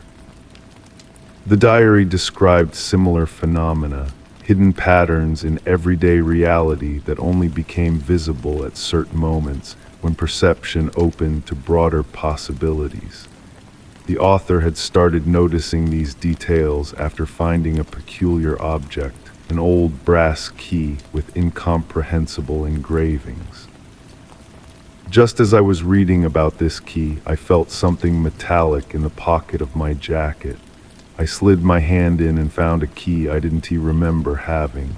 It was exactly like the one described in the diary, antique brass with strange symbols engraved on its surface. My heart beat slowly but steadily as I examined it in the light of the street lamp. The next pages of the diary spoke of a door, not a physical door, but a space between spaces, visible only when light hit reflective surfaces at the right angle. The author had discovered that the key did not open a traditional lock, but seemed to influence how reality bent around the one who possessed it.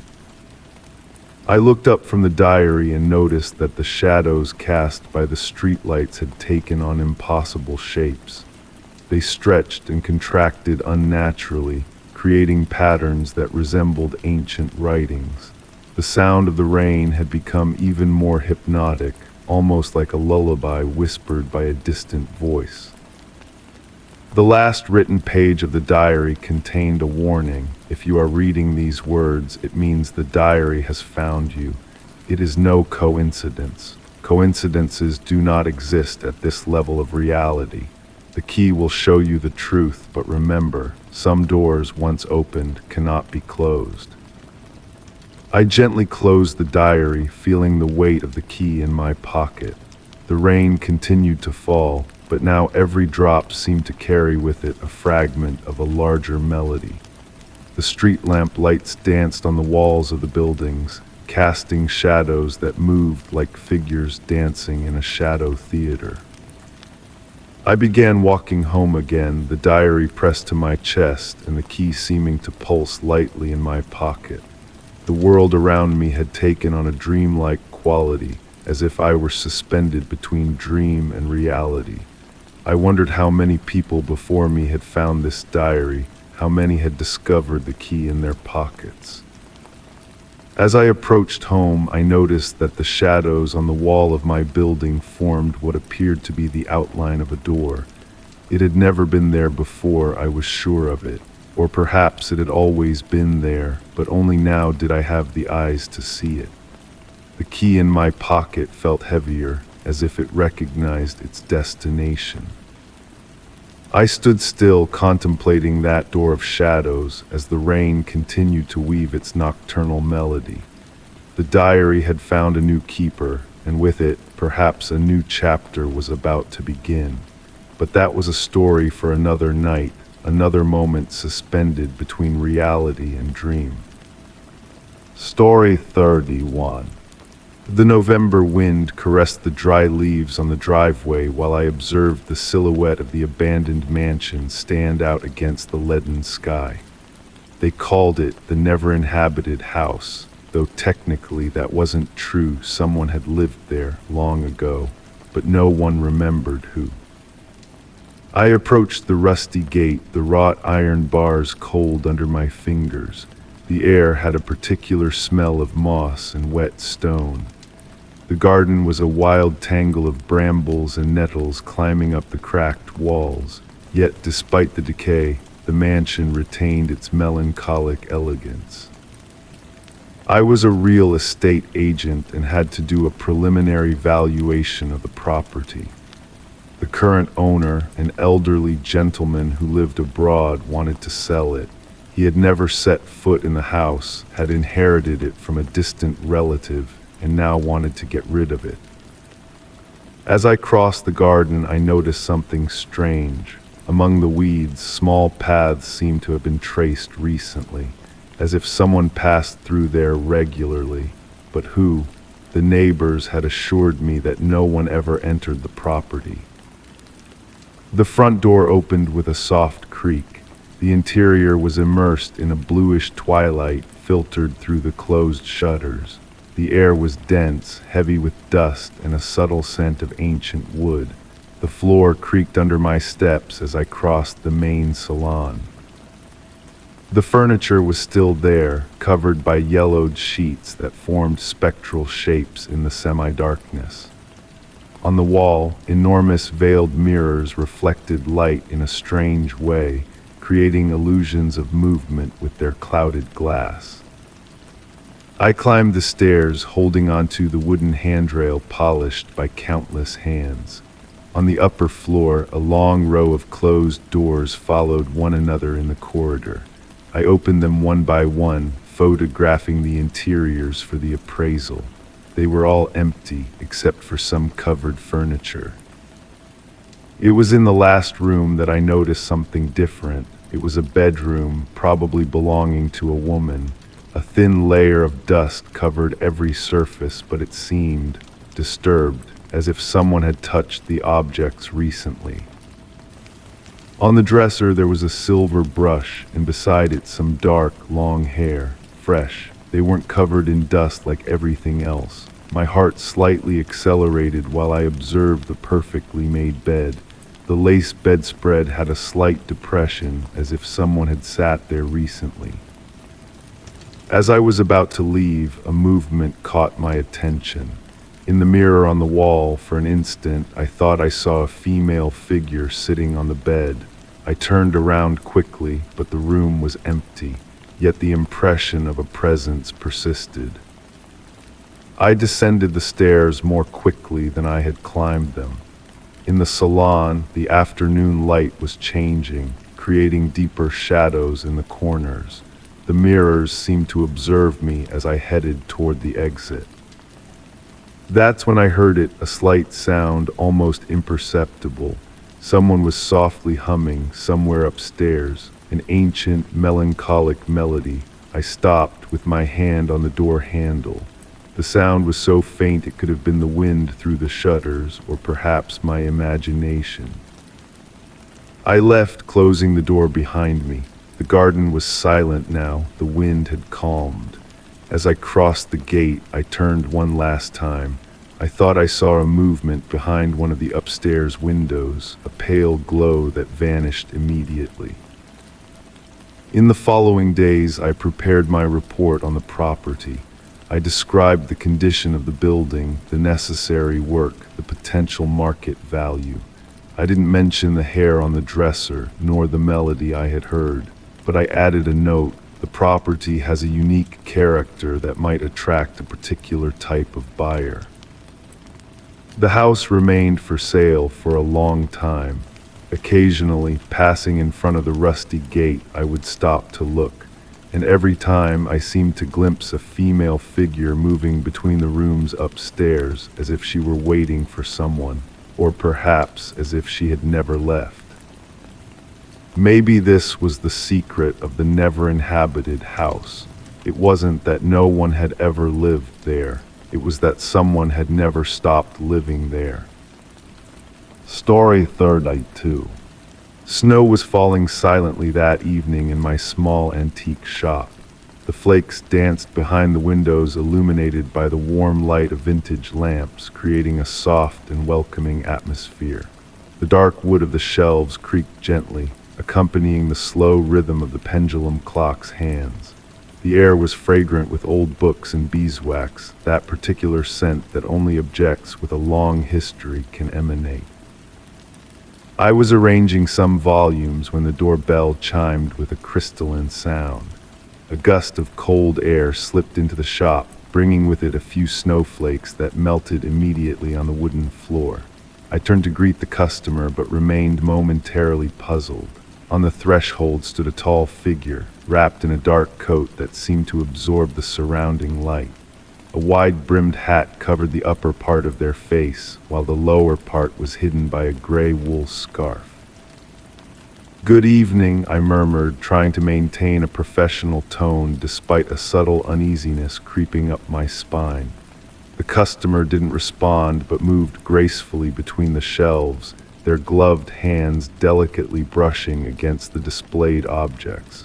There was something hypnotic about their movements, as if they were dancing to a rhythm only they could hear. I found myself observing their every gesture, noticing how the light seemed to behave strangely around them.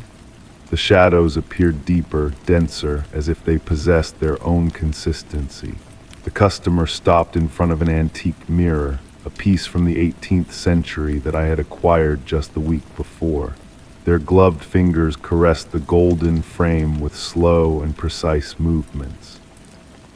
The silence in the shop became heavier, interrupted only by the ticking of the clock that seemed to slow with each second. I tried to glimpse their reflection in the mirror, but noticed with growing discomfort that the reflective surface showed only the shelf behind them, as if they weren't present. I approached cautiously, feeling the floor creak under my steps. "Can I help you find something in particular?" I asked, my voice lower than usual. The customer turned slowly toward me, and under the hat I could only see shadows where there should have been a face. With a fluid gesture, they pulled out a yellowed piece of paper from their coat pocket. They carefully unfolded it on the counter next to the cash register. It was a list written in elegant, antiquated handwriting. It listed strange objects, a mirror that remembers, a clock that counts backwards, a key that opens forgotten doors. As I read the list, I noticed that the temperature in the shop seemed to have dropped. My breath formed small clouds of vapor in the air. The objects on the shelves seemed to vibrate imperceptibly, as if they recognized something in the customer's presence. "I'm sorry," I whispered, "but I don't believe I have these particular objects." The customer remained motionless for a long moment, then nodded slowly. They collected the paper and placed it back in their coat with the same grace with which they had extracted it. They headed toward the door, but before leaving they stopped. They turned slightly, and from the scarf emerged a sound more like a thought than a voice. "You will." It wasn't a question, but a certainty. The bell rang again when they left, but the sound this time was different, deeper, as if it resonated from far away. The snow continued to fall outside, but for a moment it seemed that the flakes stopped in midair, suspended in time. That night, after closing the shop, I checked the antique mirror. The reflective surface seemed deeper, as if hiding something in its silvery depths. And the pendulum clock, the one that had marked the hours for so long, had stopped exactly at the moment when the customer had entered. Since then, every evening when the shadows lengthen and the light becomes dimmer, I find myself watching the door, waiting for the sound of the bell. And every object in the shop seems to do the same, as if we all knew that sooner or later that customer would return. Because after all, in an antique shop, every object has a story to tell, and perhaps, just perhaps, some objects are still waiting to begin theirs. Story 33. The old house had always whispered to me, but that winter night was different. Snow fell silently outside my window, each flake catching the pale moonlight before joining its brethren on the ground. I sat in my reading chair, wrapped in a worn wool blanket, listening to the gentle crackling of the fireplace. The familiar sounds of settling wood and creaking floorboards had become a comfort over the years, but tonight they seemed to carry whispers I had never noticed before. At first, it was barely perceptible, a soft murmuring that could have been the wind finding its way through the ancient walls. I lowered my book, holding my breath to listen more carefully. The sound came again, like distant conversations heard through thick velvet curtains. The words were unclear, but the cadence was unmistakably human. I placed my hand against the wall beside my chair, feeling the rough texture of the vintage wallpaper beneath my fingers. The vibrations were subtle but present, like a sleeping cat's purr. The wall felt warmer than it should have, given the winter chill that permeated the rest of the house. I pressed my ear against it, closing my eyes to focus on the sounds within. The voices became clearer, though still indistinct. They seemed to move through the walls like water through underground streams, flowing from one room to another. Sometimes they would fade completely, only to return moments later from a different direction. They carried no malice or threat, rather, they reminded me of a distant family gathering, the kind where loved ones speak in hushed tones late into the night. I began to wander through the house, following the whispers from room to room. My bare feet made no sound on the old carpets as I traced the path of the voices. In the kitchen, they seemed to emerge from behind the copper pots hanging on the wall. In the hallway, they resonated from beneath the faded paintings of landscapes I had never visited. Each time I thought I could almost make out words, they would shift and change, like trying to remember a dream upon waking. The grandfather clock in the study struck midnight, its deep resonance mixing with the mysterious murmurs. As I stood in the darkness, watching shadows dance on the walls from the street lamp outside, I noticed something peculiar about the wallpaper in the corner. A slight bulge had formed, as if something behind it was gently pushing outward. As I approached, the voices grew stronger, and the wallpaper moved ever so slightly, like someone breathing behind a thin curtain. With trembling fingers, I reached out to touch the bulging surface. The wallpaper felt warm and seemed to pulse beneath my fingertips. The voices surged momentarily, and I could have sworn I heard my name spoken with gentle affection. The bulge slowly receded, leaving the wall smooth once again, but the warmth remained. I spent the rest of the night moving from room to room, discovering more of these mysterious bulges in the walls. Each one appeared and disappeared like waves on a shore, leaving behind only warmth and whispers. Sometimes I would catch fragments of laughter, or what sounded like a lullaby being sung in a language I didn't understand. The voices never grew threatening or loud, they maintained their soothing, almost hypnotic quality throughout the night. As dawn approached, the voices began to fade like morning mist. The last whispers I heard seemed to come from everywhere at once, surrounding me in a gentle embrace of sound. The walls cooled gradually, returning to their normal temperature as the first rays of sunlight crept through the windows. I never discovered the source of the voices in the wall, though they return occasionally on quiet nights when the snow falls. Sometimes I wonder if the house itself holds memories of all who have lived here before, their conversations and laughter embedded in its very framework. Other times, I think perhaps the walls simply thin on certain nights, allowing us to hear the gentle murmurings of those who dwell in spaces we cannot see. What I do know is that the voices have become a strange comfort, like a lullaby from a forgotten childhood. They remind me that even in solitude, we are never truly alone. The walls of my house hold their secrets close, sharing them only in whispers on winter nights when the world grows still and the boundary between what we know and what we imagine becomes as thin as old wallpaper. Story 34. The night was silent, wrapped in a thin fog that seemed to dance in the air like a transparent veil. I sat in my favorite armchair, the burgundy velvet one near the large antique mirror, reading a book in the soft light of a vintage lamp. The pendulum clocks ticking marked time with a hypnotic rhythm, while the warmth from the fireplace enveloped me in a comfortable embrace. It was in that moment of perfect tranquility that I noticed something strange. At first, it was just a fleeting sensation, like when you perceive movement in your peripheral vision. I raised my eyes from the book and observed my reflection in the antique mirror. The golden frame, with its intricate floral patterns, gleamed faintly in the flickering firelight. As I watched my reflected image, a subtle shiver ran down my spine. Something was different, something imperceptibly wrong. I tilted my head slightly, and my reflection followed the movement with an almost imperceptible delay, as if it were trying to imitate me instead of naturally reflecting my movements. I tried to convince myself it was just fatigue, or perhaps the unstable firelight playing with shadows. Yet the more I observed, the more I realized there was something deeply unsettling about that reflection. When I raised my right hand, the reflection hesitated for a fraction of a second before raising its own.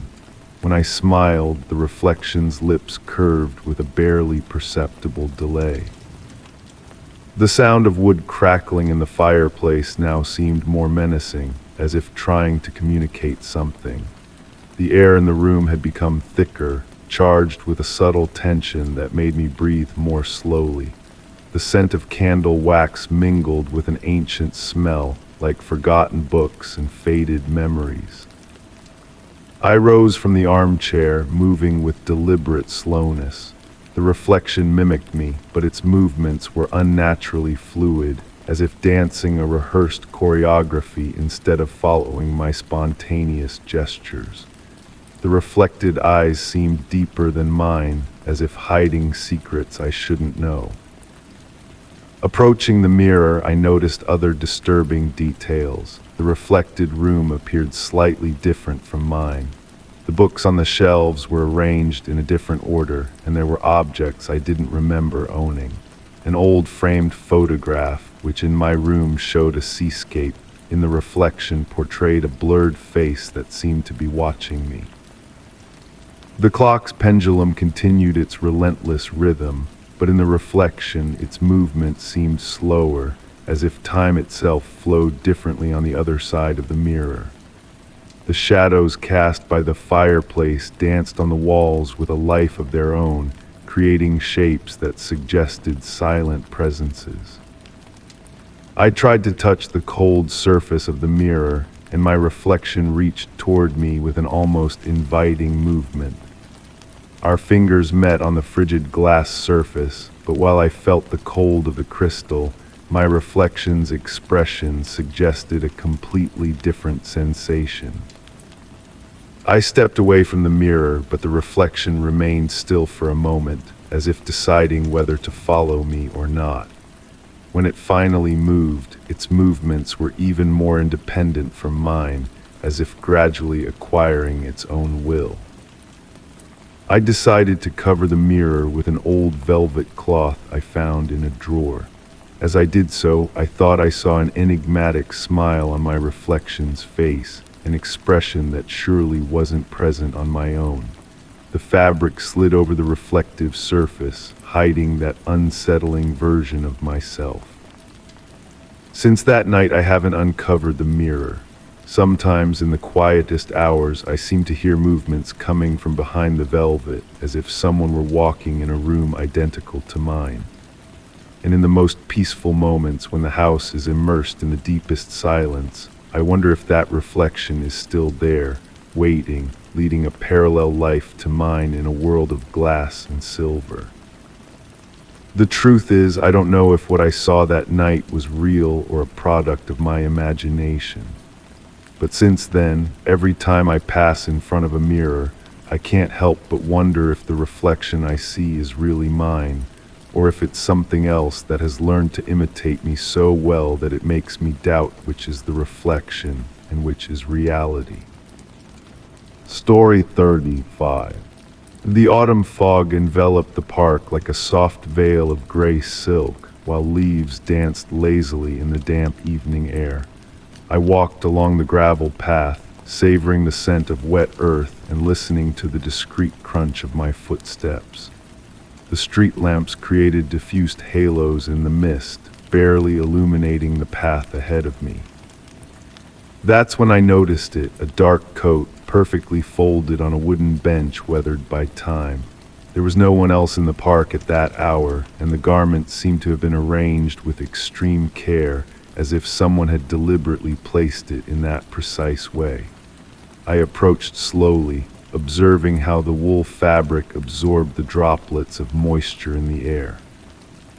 It was an elegant coat, finely made, with mother-of-pearl buttons that glimmered weakly in the evening light. The fabric was still warm to the touch, as if its owner had just removed it.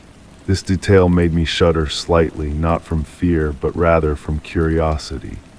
I searched the pockets, hoping to find some clue about the owner's identity, but they were empty, except for a single bus ticket dated 1985. Time seemed to move more slowly as I examined this relic from another era.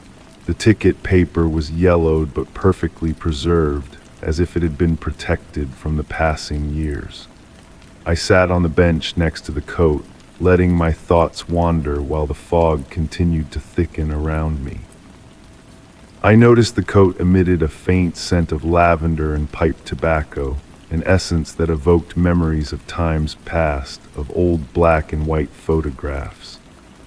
As I observed it more carefully, I discovered a small detail sewn inside, the initials JM embroidered with golden thread, almost completely faded.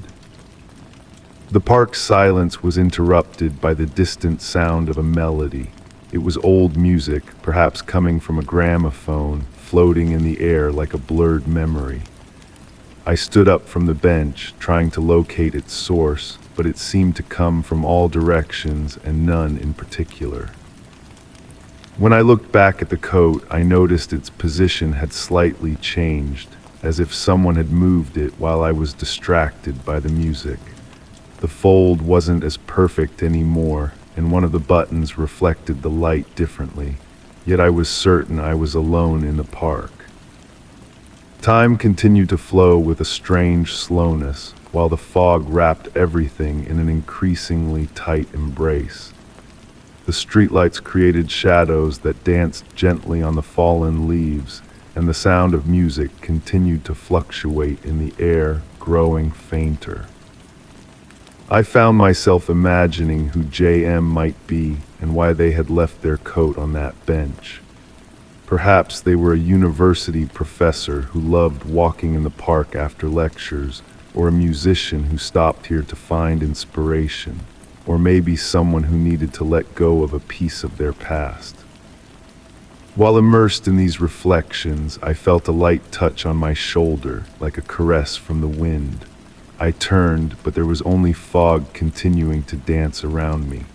The coat now looked older, as if time had accelerated only for it, slightly wearing the fabric and fading the color even more. I decided to leave the coat where it was, respecting the mystery of its presence.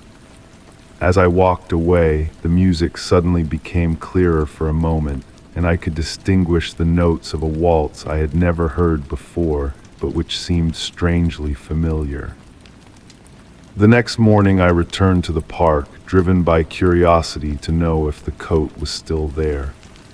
The bench was empty, but on the dew-damp wood remained the perfect imprint of where it had been placed, and next to it, a new bus ticket, this time dated the current day. Even today, when I pass by that bench on foggy evenings, I seem to hear that distant melody and sense the scent of lavender and tobacco. And sometimes, when the streetlights play with the mist, I can almost see the silhouette of an elegant man walking away in the park, but when I try to look more closely, I find only the shadows of leaves dancing in the evening wind. Story 36. The rain fell incessantly, creating a hypnotic rhythm that accompanied my drive home. Each drop seemed to dance on the surfaces, reflecting the amber glow of the streetlights that stretched across the glistening road like delicate brushstrokes on a dark canvas.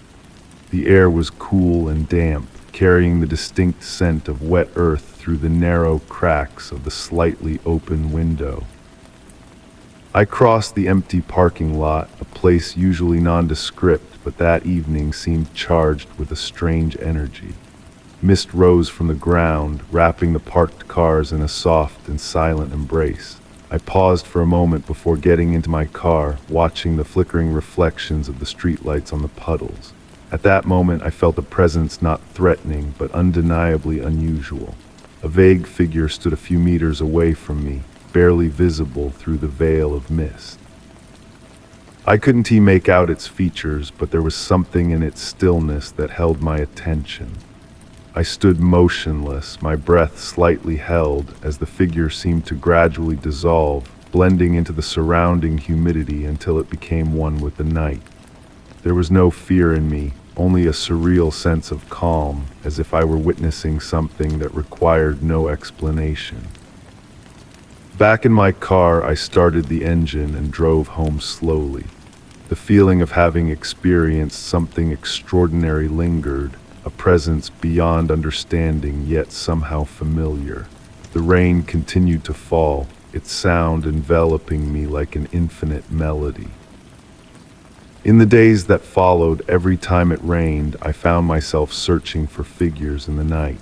Not out of fear, but in the hope of reliving that sense of wonder, that calm that seemed to come from another time, another place.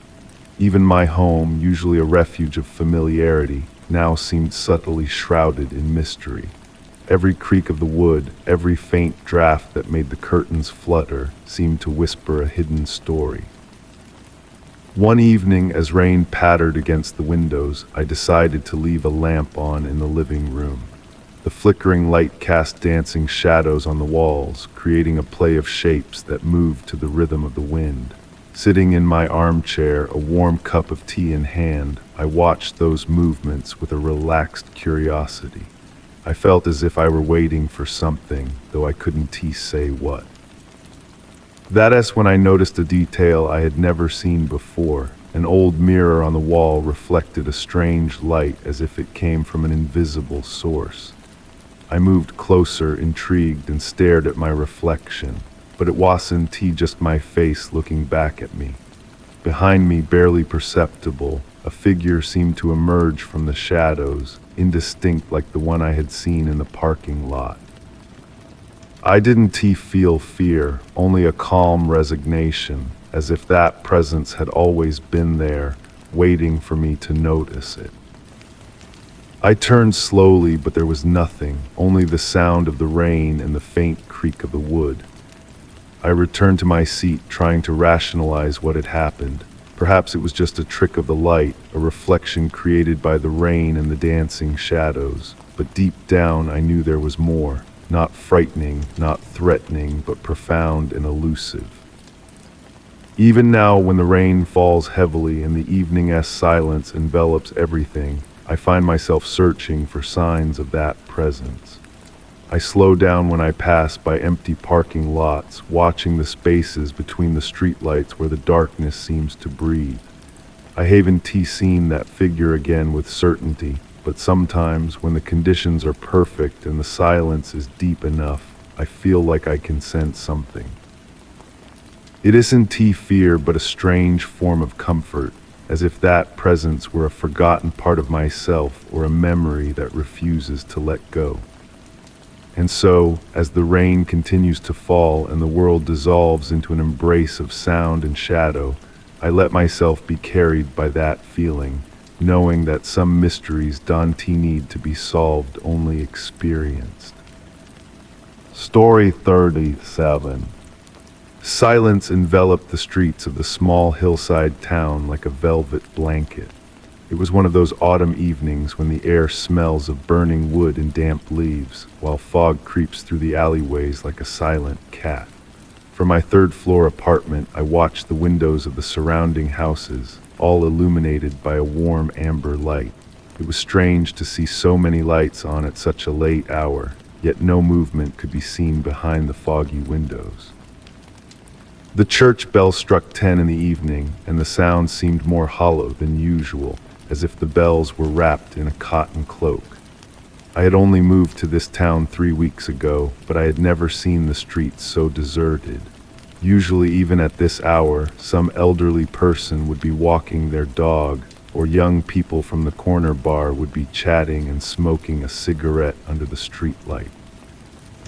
Sitting in my favorite armchair with a cup of chamomile tea between my hands, I noticed that even the usual stray cat that prowled on Mrs. Miller's windowsill was nowhere to be seen. The steam rising from the cup danced in the air, creating ephemeral figures that dissolved in the darkness of the room. I had decided to keep only a small reading lamp on, which cast soft shadows on the cream-colored walls. A sudden rustling caught my attention. It came from the hallway leading to the bedroom. I turned slowly, more curious than scared. The sound repeated at regular intervals, as if someone was gently dragging a sheet of paper across the floor. I stood up, carefully placing the cup on the wooden side table next to the armchair. As I approached the hallway, I noticed the air had grown colder. Not the biting cold of winter, but that cool sensation you get when entering an old church. The hardwood floor creaked slightly under my steps, a familiar sound that strangely reassured me. Arriving at the bedroom threshold, I stopped. The door was ajar, and through the gap filtered a bluish light, different from any other light I had in the house. I gently pushed the door, which opened with a slight creak. The window was closed, but the curtain moved as if there was a slight breeze.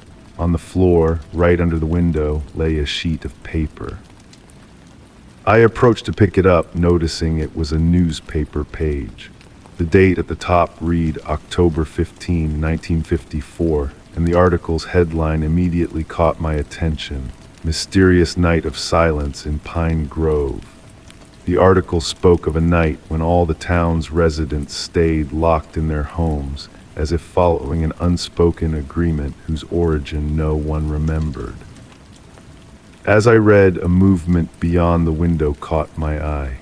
In the houses across the street, the lights began to go out one after another, like candles blown by the wind.